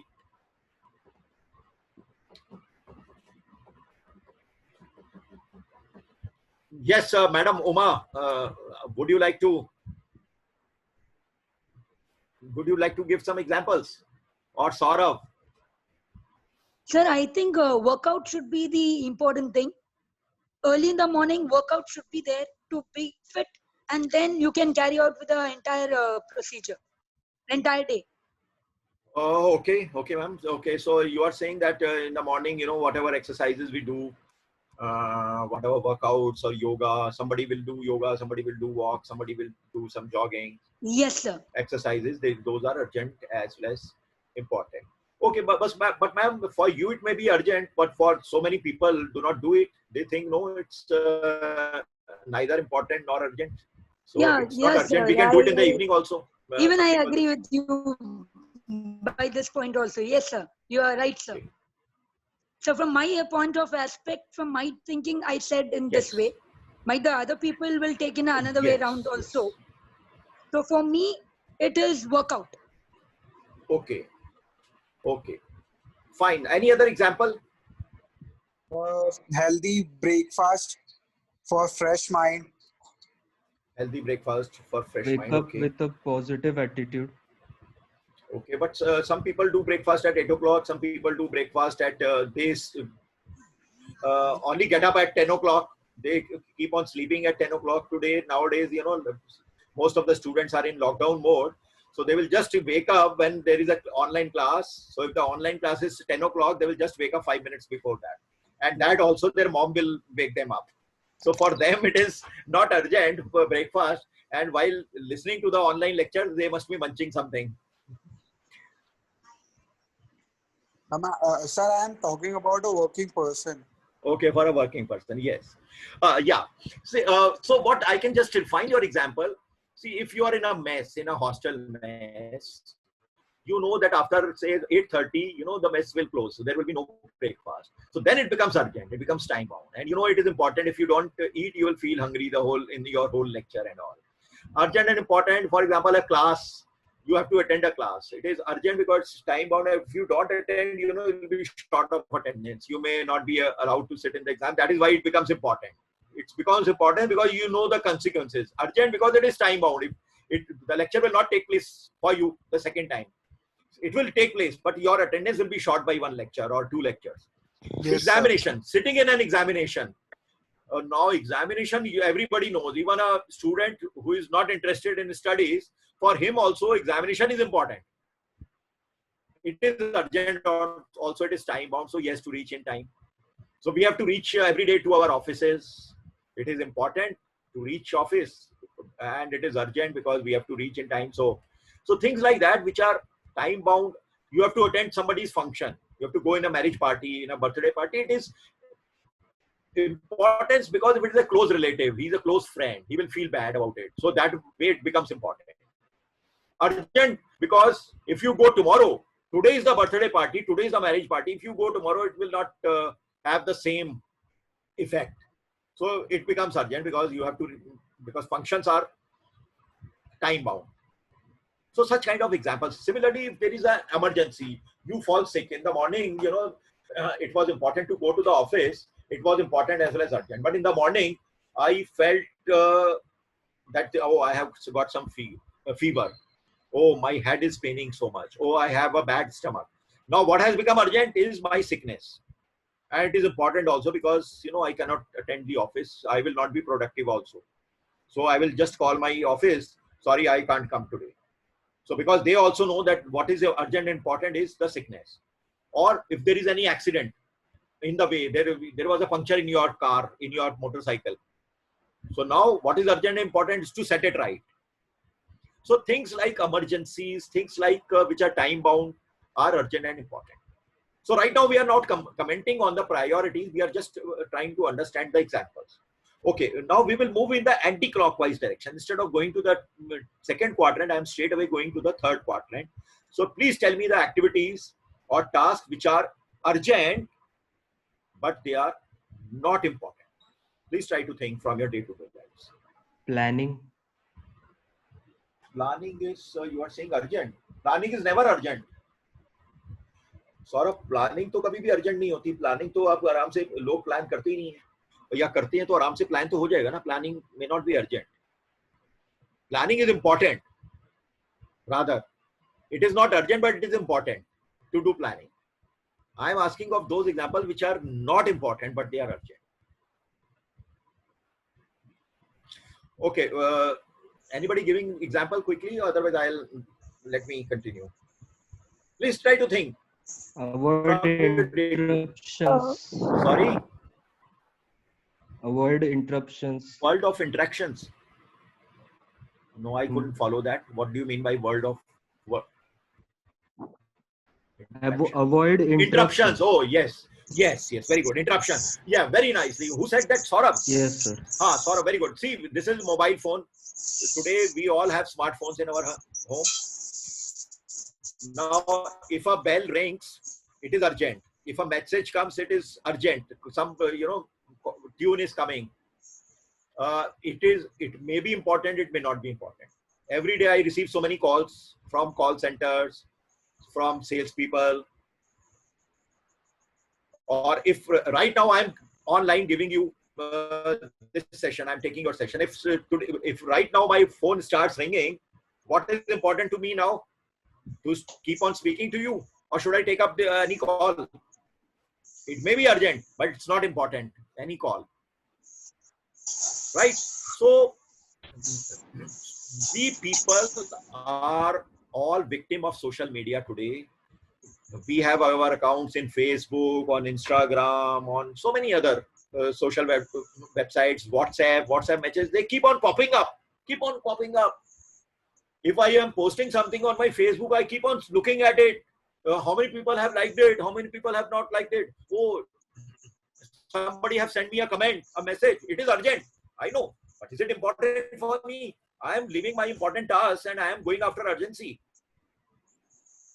When you people live in hostels, I know I have also lived in hostel during my college days. You know what happens in hostel? In the night, if some student is studying, the other friends will come from the other rooms. Arey, let us go, yaar, let us enjoy. Or they will come in the evening. Today we want to go to for an outing, want to see a movie.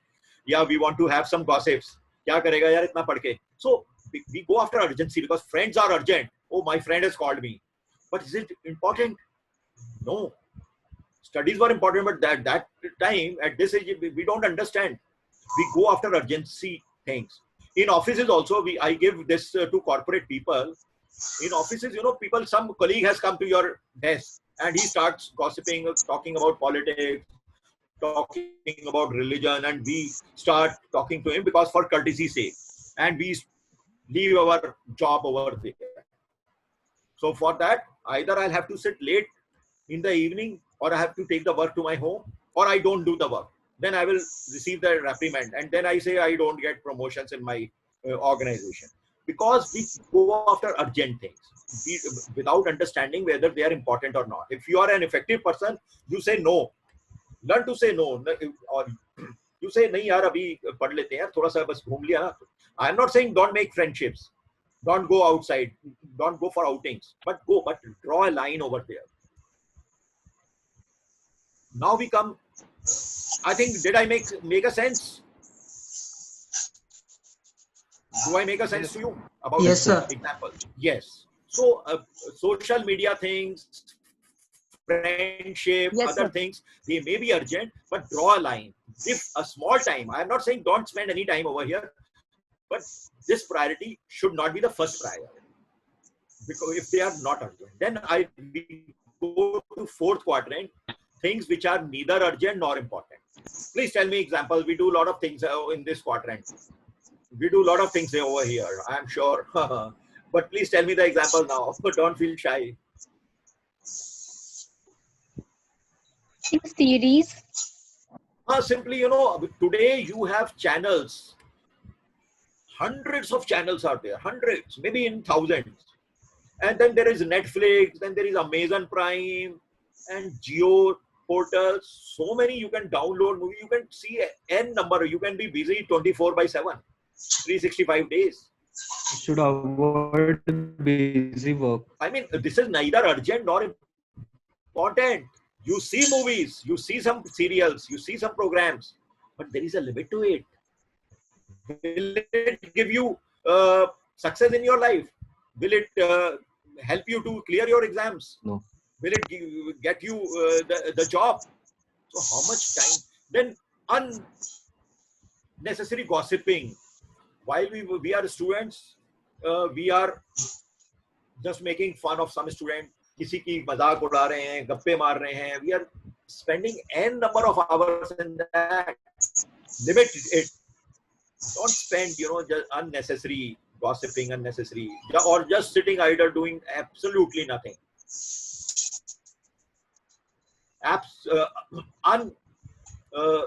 Unlimited, surfing of internet without any reason, without any learning whatsoever. Unlimited TV watching and all will come under this quadrant. Okay, now we come finally to the second quadrant. Tell me the tasks and activities which may not be urgent, but which are important. Yeah, now I want preparing for something. Preparations. Preparation for exam. Okay, well before time. Okay, so when you are preparing for your examination, well before the semester exam, well before the university exam, or well before the competition, then you know that it is not urgent, but it is important for you. Absolutely correct.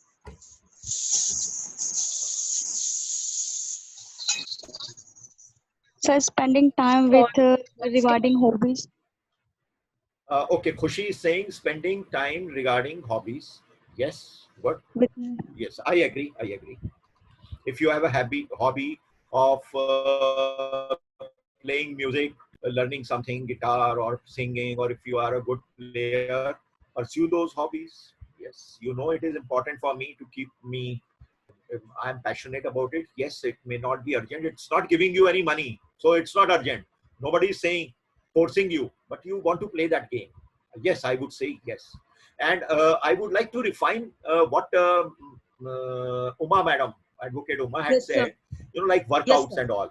For people, who do workouts, madam, for them, they understand the importance, to be fitness. They understand the importance of physical fitness.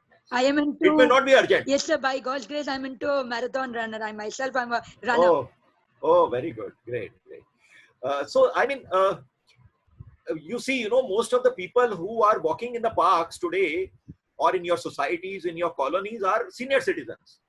Why they are walking? Because doctor has asked them to walk, because they have some blood pressure problem, high blood pressure, or some heart problems, or some other problems. So doctor has advised them to do a walk. So we are reactive people. We only work when somebody asks us. So we only do things when things become urgent, because it is urgent, because they say if you do not walk, if you do not reduce your weight, then your problem will trigger. But from when we are young, when we are students, we will not go. Yaar, abhi to hum young hain. What is the urgency? What is the need? Sone do. We say na, there is an old saying ke aram badi cheez hai, muh dhak ke soiye. So we believe in that theory. No, it is not urgent today. You may be young today, but to remain fit throughout your life, to remain young throughout your life, you act over here when things are not urgent, but it is important. You go out, you wake up early in the morning, and you act upon it. So people who act.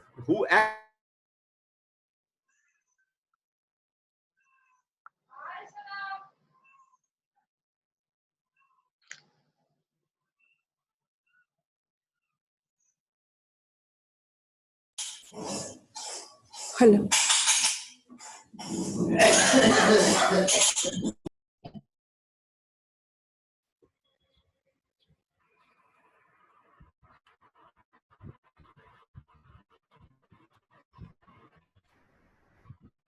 Hello.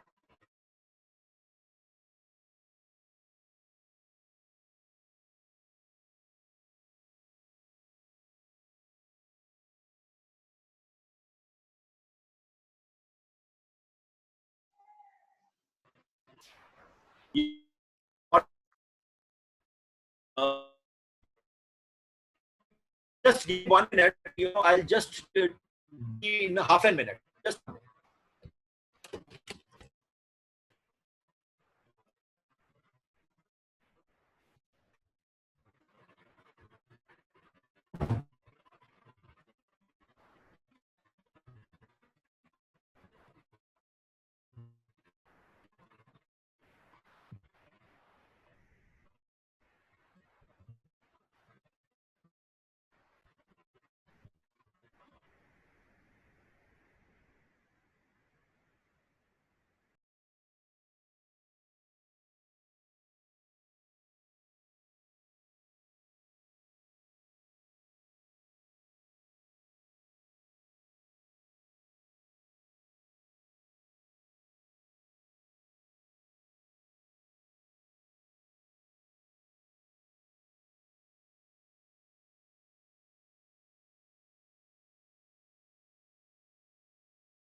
Was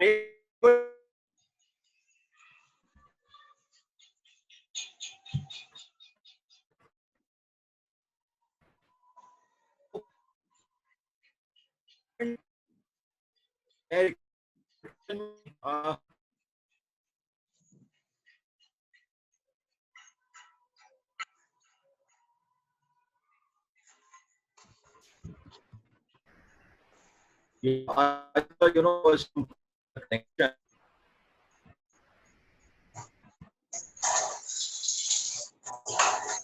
Able to you. Hello. Hello, sir. Can you hear me, sir? Yes, am I audible to you? Yes, sir. You are audible. Yes, I can hear you. Yeah. Okay. So fine. So let me share my screen. I have now connected it with my hotspot. Actually, there was a small electricity.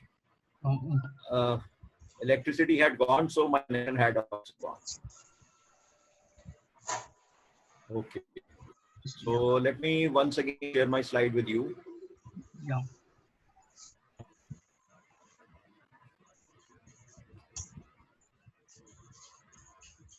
Okay. Okay, so coming back to not urgent and important things are those like, going morning workouts or evening workouts when things are not urgent and but important, studying well before.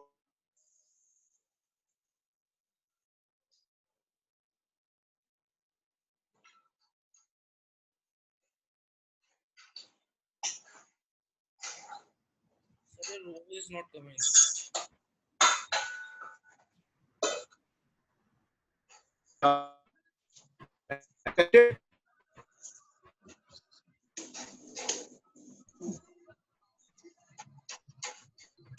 Hello, sir.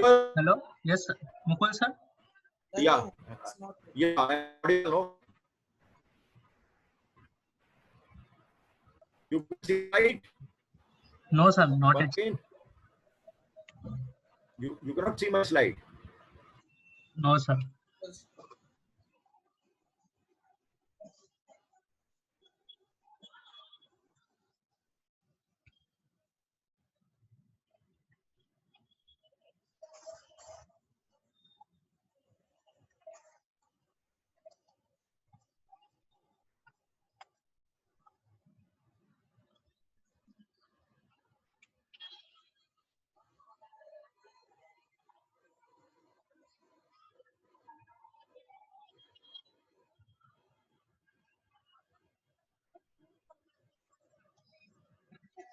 Sir, your slide is visible now.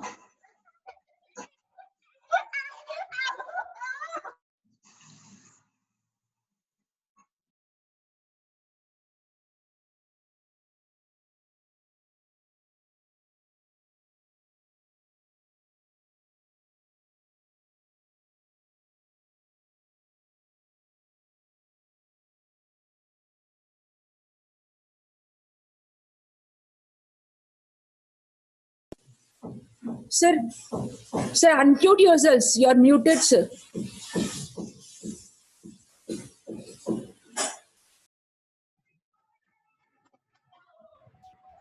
Okay.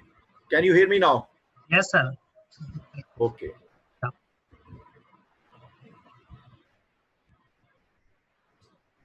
Okay. Okay. So, therefore, what I have to say that most of us tend to do the things when the things become urgent as well as important. However, effective people are those who do the things when they might not be urgent, but they are important. Because if we only wait and make the things urgent, see what happens that we do not file the form in time, whether it's an admission form, whether it's an employment form, because we find, oh, there is a lot of time and we only act on the last day, just before the last day, 1 or 2 days. We pay our bill just before the deadline. So we make the things urgent and important by themselves. Whereas we had enough time when they were not urgent. And there are certain things which by default are urgent and important. For example, any sickness, any breakdown in our vehicles, or any other last moment, some work has come from our boss, or some assignment has been given to us by our teachers. So they are by default, by naturally they were urgent and important. But there were some tasks which were not important. They were not urgent, but they were important, but we did not act in time. So these tasks also came in this first quadrant. So this first quadrant becomes so overloaded that we hardly get any time. So therefore, effective people are those who make this as first priority, and when tasks become urgent and important, then they make this as first priority. So sometimes this will be your first priority when naturally the tasks are urgent and important. Otherwise, this will be their first priority when the tasks are not urgent, but they are important. And like it is written over here, that in the third quadrant, this should be the third priority, and this should be our fourth priority, the tasks which are neither urgent nor important. So this will hover between 1 and 2. Sometimes this will be first, sometimes this will be first. So therefore, in my next slide, you can see that urgent and important tasks are crises, some pressing problems, some emergencies, some deadlines. Whereas if you want to be an effective person, for effectiveness, you need planning. Planning is always not urgent, but it is important. You will find you will scout for new opportunities. You will develop good relationships. You have to invest in relationships, which may not be urgent today, but they are important. Then sleep, recreation, some kind of sleep. We don't understand the importance of sleep. It may not be urgent, but sleep is important. 7 to 8 hours of sleep is important to have a healthy mind and healthy body. Any interruptions, some meetings, some reports, they may not be urgent. They are urgent, but they are not important. So even if you are a boss in your organization, have fewer meetings. Don't have, one meeting after another. They waste a lot of time. Then doing nothing, that is procrastination, junk mails, some phone calls, they fall under this fourth quadrant. So one estimate says that we should spend 65 to 80% of our time in not urgent but important tasks, 20 to 25% in urgent and important tasks, because emergencies will be rare. They don't come every day. And any interruption, we should spend 15%, and any default and waste, it may be less than 1%, or maybe you can say maybe 5% also. Say, okay, I'm giving you leverage. 5% लगा लीजिए आप इसमें, but ऐसा नहीं है ना कि 60 to 80% if you spend in this, and then hardly we will get any time. So therefore, set priorities, put the big things in the basket first. So effective people exercise discipline and they plan and execute according to the priorities. Whereas ineffective people, they are crisis manager. They only work in crisis. They are unable to stay focused on high leverage tasks. So far you have all agreed with the 3 habits or not? Agreed, sir. Okay, very good. Let us come to the 4th habit now. Okay, so 4th habit says think, win, win. Now, any one of you would like to tell me why I have written win 2 times? What is the meaning of win, win? I should have written think, win. Why it is win, win? Who would like to explain to me what do you mean by why I have written win 2 times? Win, win. So it's Mokshada. Yeah, Win-win means to win the minds of the people as well as the minds of the as well as the hearts of the people. Okay, Mokshada is saying to win minds as well as hearts of the people. Okay, any other? Okay.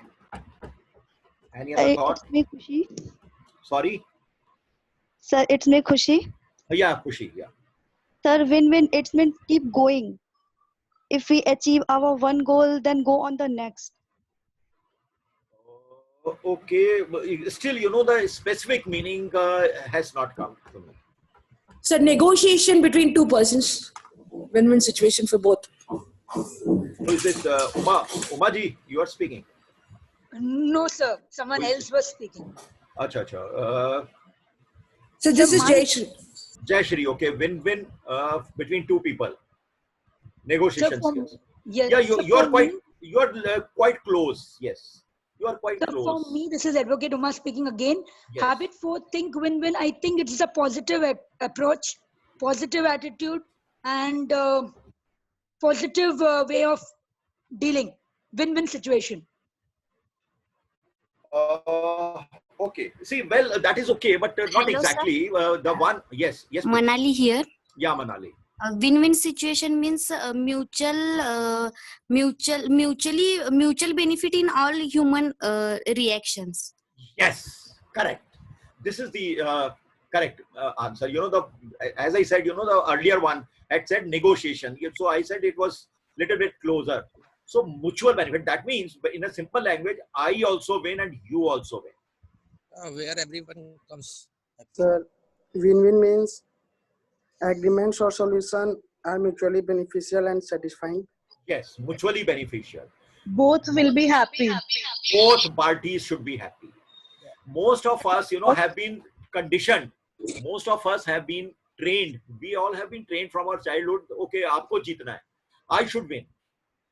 दूसरा failure हो ना हो, we don't worry. दूसरा win है या fail है, we are not thinking about that. I should win. So I am so selfish about myself that I should win. No, this habit says effective people also think about the other, that you should also win.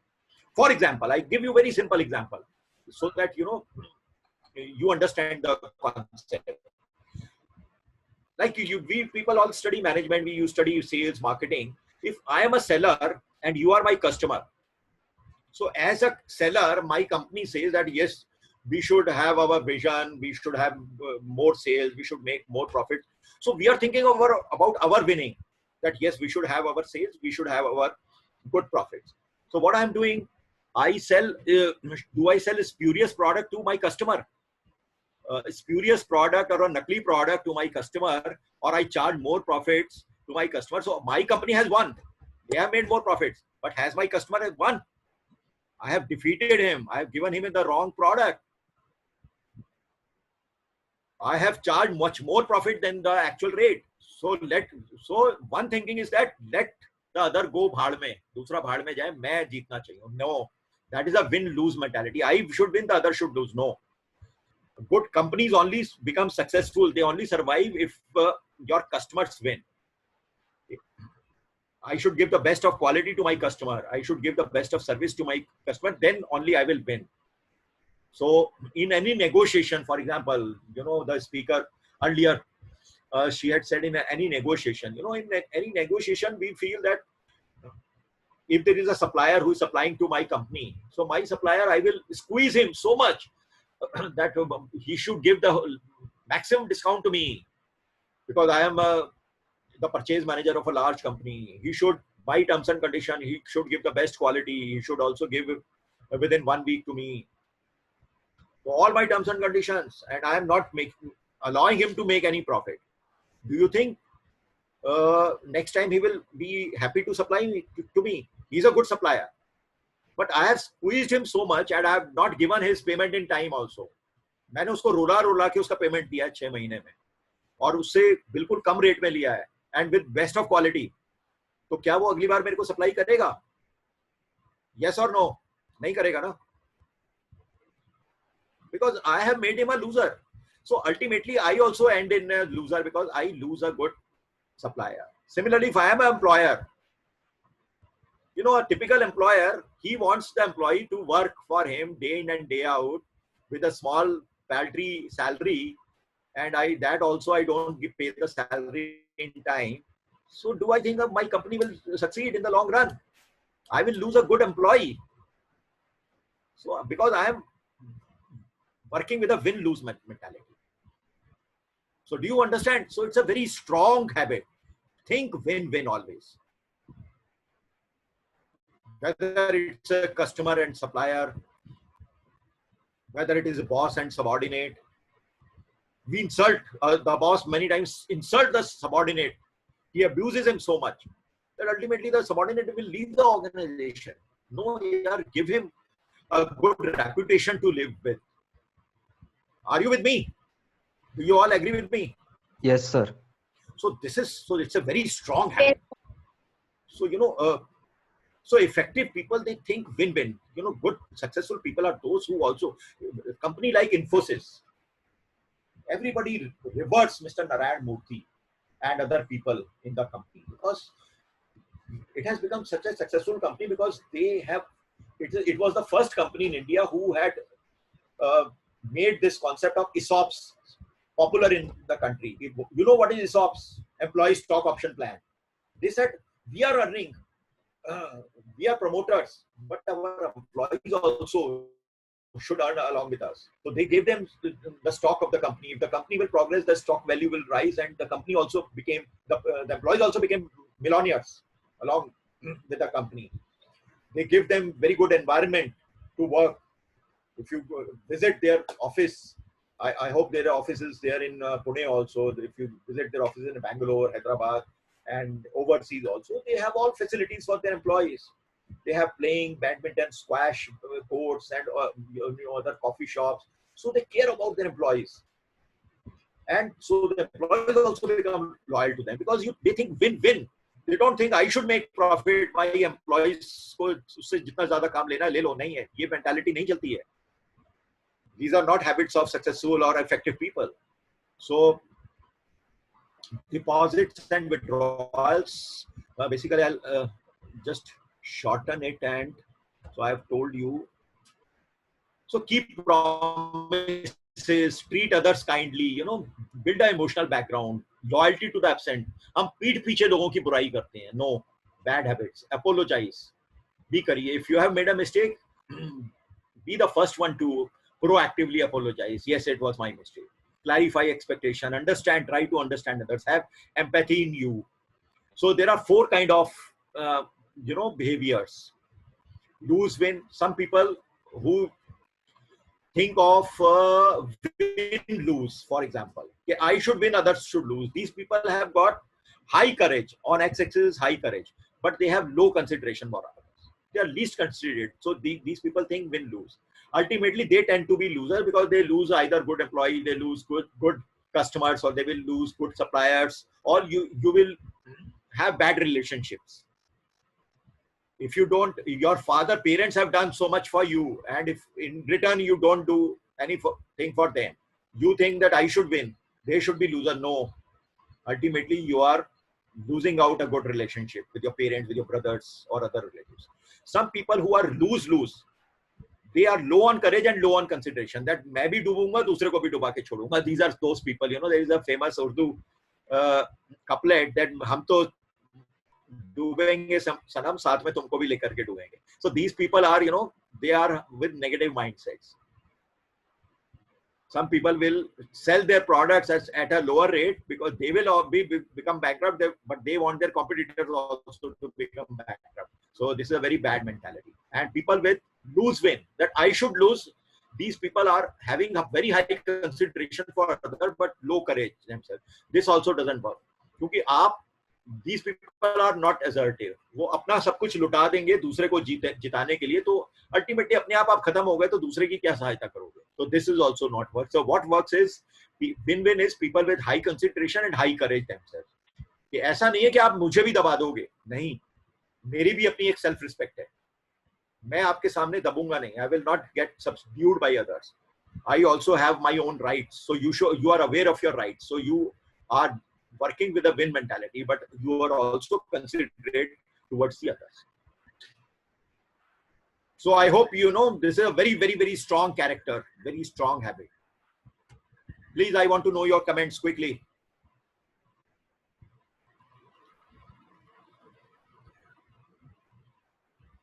So you people have gone for lunch or what? Nobody is speaking. Yes, sir, we are listening to you, sir. Okay. So effective people think win-win, whereas ineffective people think win-lose or lose-win. So I go to the next 5th habit. Effective people seek first to understand, then to be understood. Basically, this habit says that this also says have consideration for others, have empathy. Empathy means put yourself in other shoes. Try to understand others. People say, "Yeah, people, ये मेरे को समझता नहीं है. This person does not understand me, but do I understand the others?" So, good listener, be a good listener, be attentive, have patience, have empathy, have quietness. So, this I will just shorten it. So, seek first to understand means these are non-judgmental people.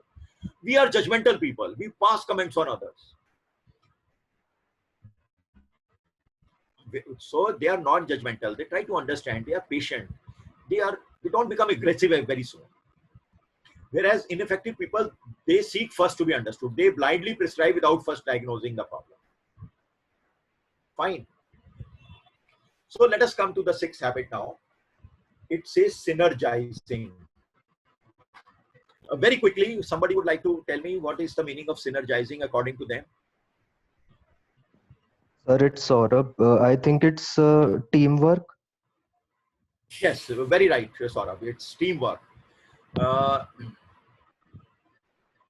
In other words, it means ek aur ek 11, you know, 1 and 1 becomes 11. You must have read, you know, small stories when you were child. Unity, there is a lot of strength in unity. And like do aur do panch, there is a small saying in Hindi that 2 and 2 should not become 4. It should rather, could be multiple of that. Yes, sir. Somebody wants to ask a question. He sought the sprout raised hand. Somebody wants to ask. Yeah. Two heads are better than one. Two heads? Two heads are better than one. Yes, absolutely. So when 2 or 3 people or 4 or 5 or 10 people work together on a particular project, then the result should be more than the sum. That is the meaning of synergize. They should be able to synergize with each other. So this habit says that about interpersonal relationships, that how we can gel with others to produce a greater result. So this habit also should be there. So for that, we should be respectful to the other people. Sorry. So it says we should have, you know, habits of cooperation. On x-axis, you are saying cooperation, and on y-axis is trust. People with having, okay, sorry, this, you know, the slide is coming. Yeah. On x-axis, says that people having high cooperation, giving high cooperation to others and having high trust to others. It results in win-win situation. So it results in synergistic teams. Today, if you are in a software industry, you have to work on a project, you have to work in teams. If you are in a construction industry, you have to work in teams. If you are working in any project, you know, you have to work in teams. So how to gel with teams? So for that, you know, high trust, high cooperation. Yeah, if you have medium trust, medium cooperation, that yes, it may be a compromise. If you have a low cooperation and low trust, it may be a defensive strategy. So therefore, how to understand every person? Nobody is perfect. Some people will having some weaknesses. Some people will be having strength. You also have weakness and strength. I also have some weaknesses, some strength. So we should, you know, see other person's strength, not always weaknesses. Like there is a famous saying, you know, whether you see a glass, whether it is, some people will say it is half empty, some people will say it is half full. So it is your way of thinking that leads to synergizing. So it says that the whole is greater than the sum of its parts. So you have to value differences with others. Many times you may be working in a multinational company where you have to work with different cultures. There may be a person from Africa working with you. There may be a Japanese working with you. So you have to respect various cultures, various kind of values, and then try to synergize. So effective people feel that differences are values and opportunities for synergy.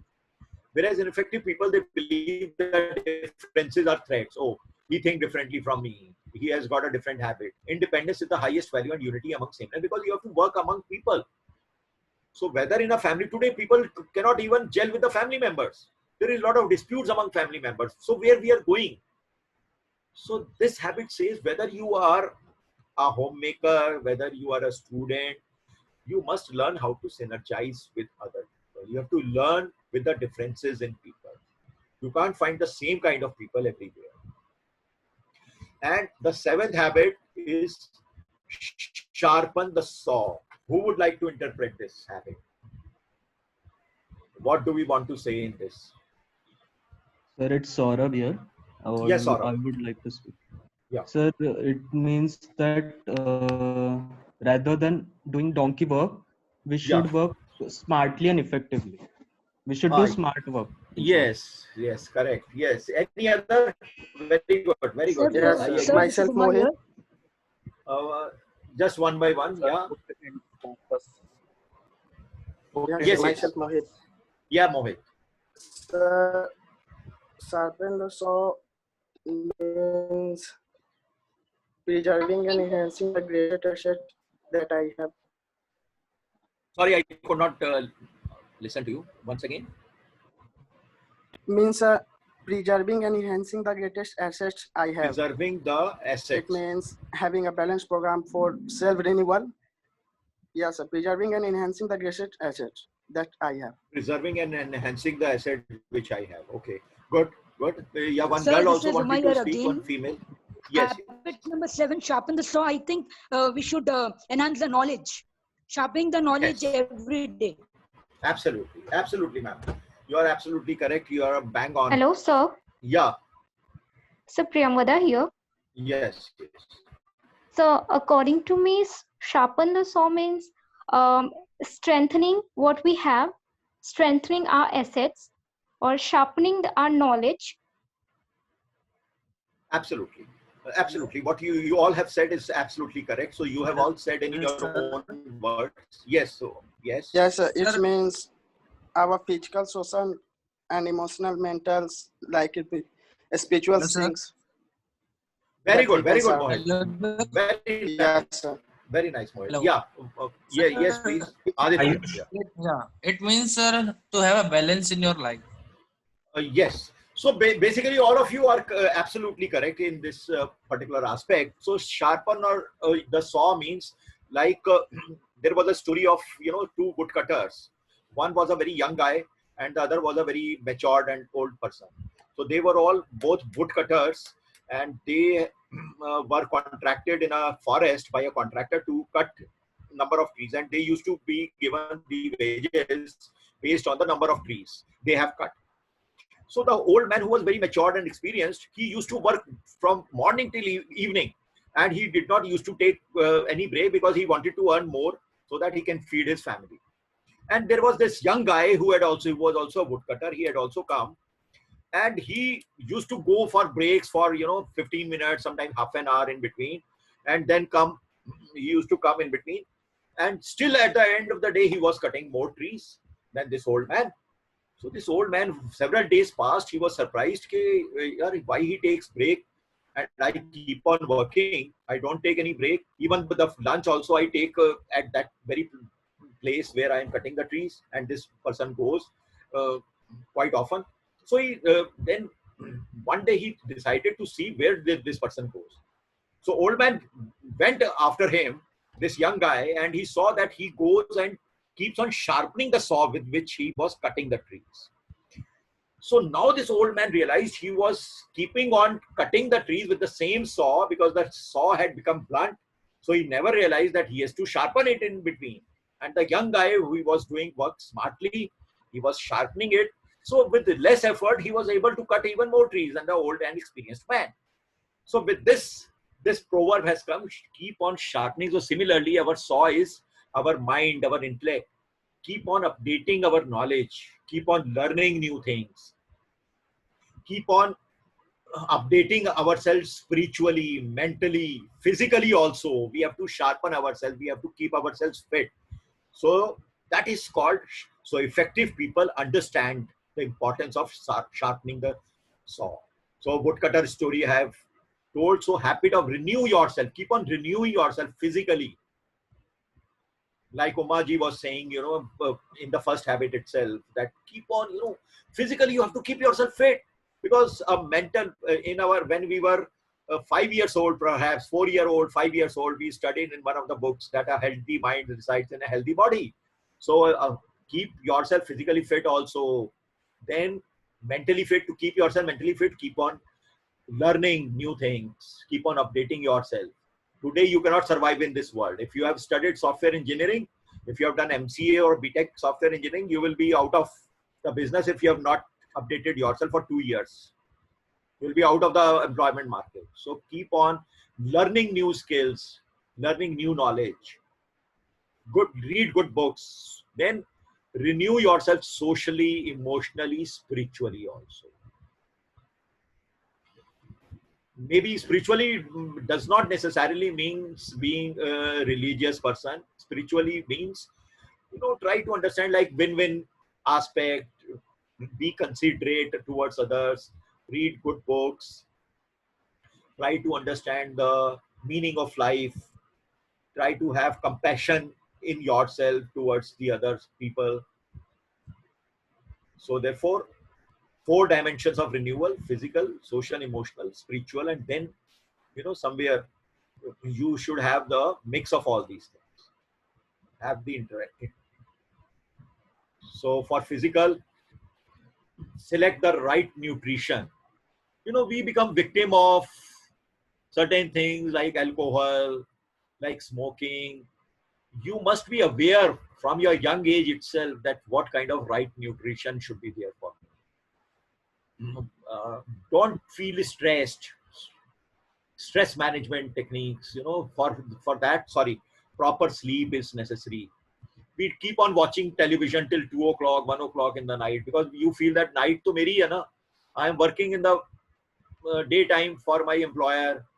I'm studying, I'm attending my classes, I'm not leaving. So night is mine. No, you should give time for physical and mental renewal.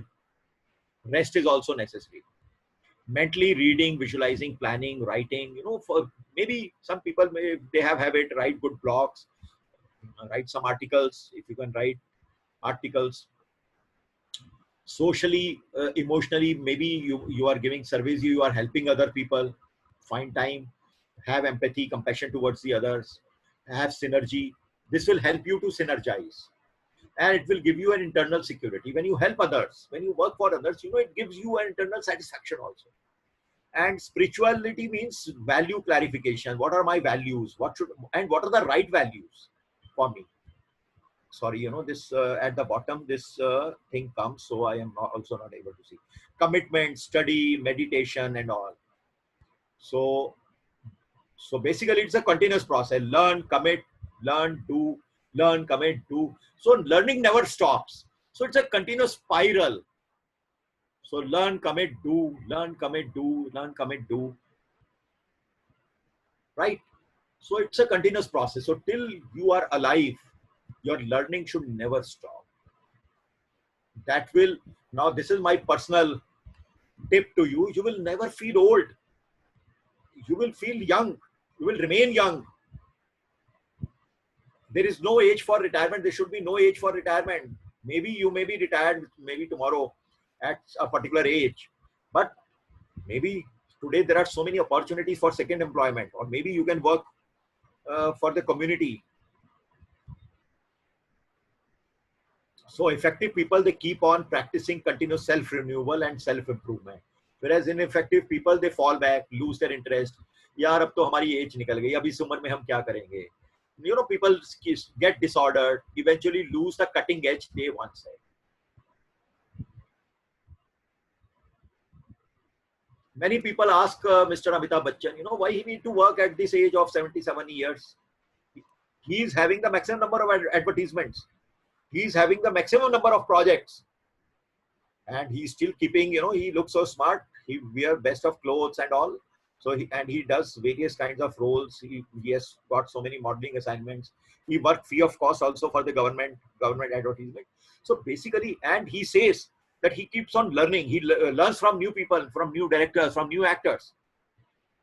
So you have to have some humility also. That kind of craving should be there in you, that yes, I have to work, I have to learn new things.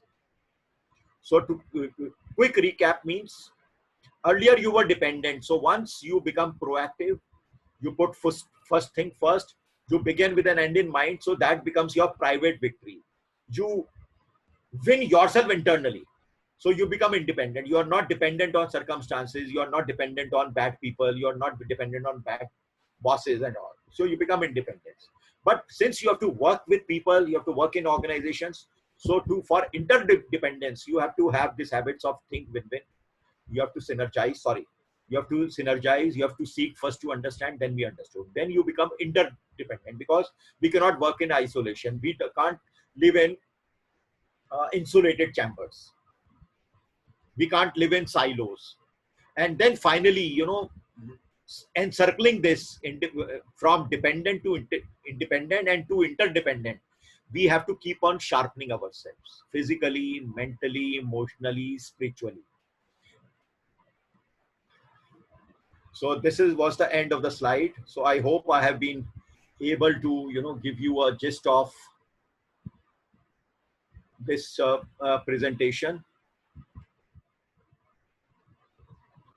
Okay, so now I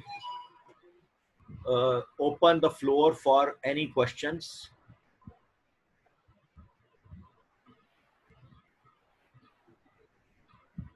For any questions, please. Any final questions? Dear participants, if you have a question, you can post it in the chat box, or you can unmute and speak.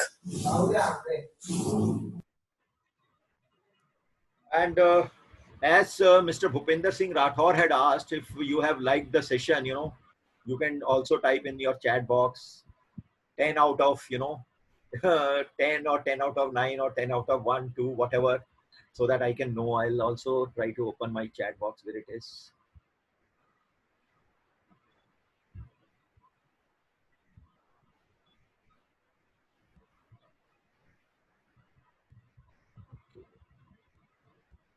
Yeah, and please, you can type your questions also, if any, or you can ask and unmute yourselves.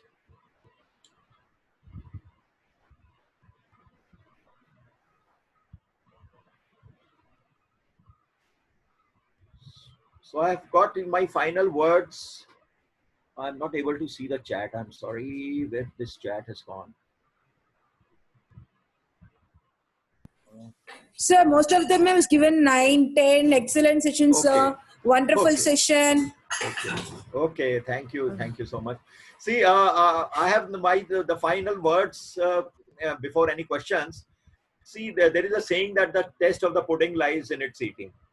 The taste of any dish, it may look very nice, it may smell very nice, but ultimately the taste is when you taste it, and the taste is good. So similarly, the test of any good session is when people implement that in their lives. So I hope I will feel that my session would be successful, not by how I have spoken, how I have explained, but when the participants and the people listening to it, they adopt some of these things in their own lives. And out of these habits, I've tried to adapt some of these habits in my life. I hope you will also. Thank you so much, sir. The session was really wonderful. Now I would request Dr. Jayashree Murli ma'am to address the vote of thanks. Good afternoon to one and all. Sir, very excellent session, energetic session. Actually, we forgot our lunch also because you and so you nicely and lucidly explained the transition from thoughts to destiny. Surely, sir, we'll remove our I, the ego part, and we are ready for transformation. The 7 habits, what you told, like proactiveness, begin with an end in mind, time management using the 4 square was very interesting. Think win-win situation. Usually we should go for mutual benefit. We should not be selfish. Then seek first to understand than to be understood. Synergize, sharpen the service, very excellent. Renewing the 4 dimensions such as physical, mental, spiritual, and emotional was excellent. And I like the latest definition of SMART goals, that is simplify, modify, amplify, rectify, and transmogrify. So really we enriched by your sessions, because most of the participants has given you the marks 9, 10, and even the people who stayed more than 10 to 15 minutes for your session.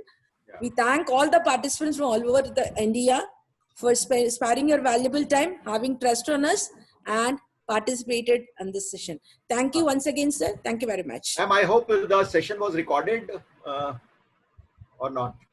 Yes, the it session was recorded. Yes, it was Okay. recorded, sir. It was Okay, if this recording can be shared, with me, then it will be great. Yes, sir. Sure, sure. Okay, thanks a lot, sir. Thank you once again. Participants, we can sign off this meeting for today's session. Thanks a lot. I Okay, request thank you. Harshal sir to end the session. Before, Yes, ma'am. hello, Any? Thank you. before, Yeah. Yes. signing off, please fill the feedback form. Moreover, we have shared the feedback Thank you, form sir. in the chat box. We request you to fill the feedback form and we'll be circulating the certificates within a week. Since more number of participants are there, we'll be circulating the certificate within a week. Thank you once again. Thank you one and all. Thanks a lot, sir. Can you please make the announcement for MBA first year and second year student? Dear MBA first year students, tomorrow we are having the session.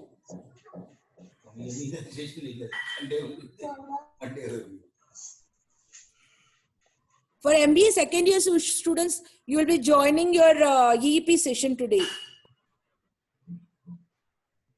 Yes, ma'am. So as you can have your lunch, you can disperse, you can sign off the meeting and join the EEP sessions. For MBA second year,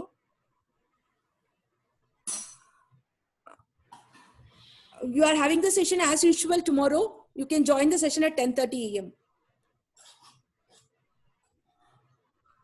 Just actually. Okay, ma'am. Okay, thank you. And we'll be informing the link and all through your coordinators. We'll be posting it through our admission team. Okay, ma'am. Thank you.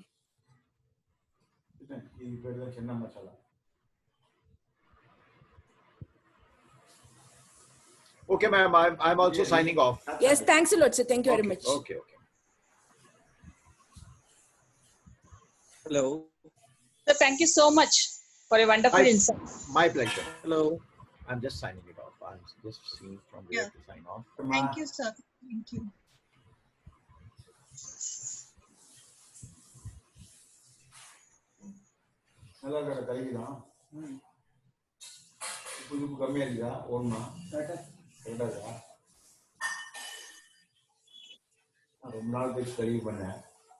Thank you, sir.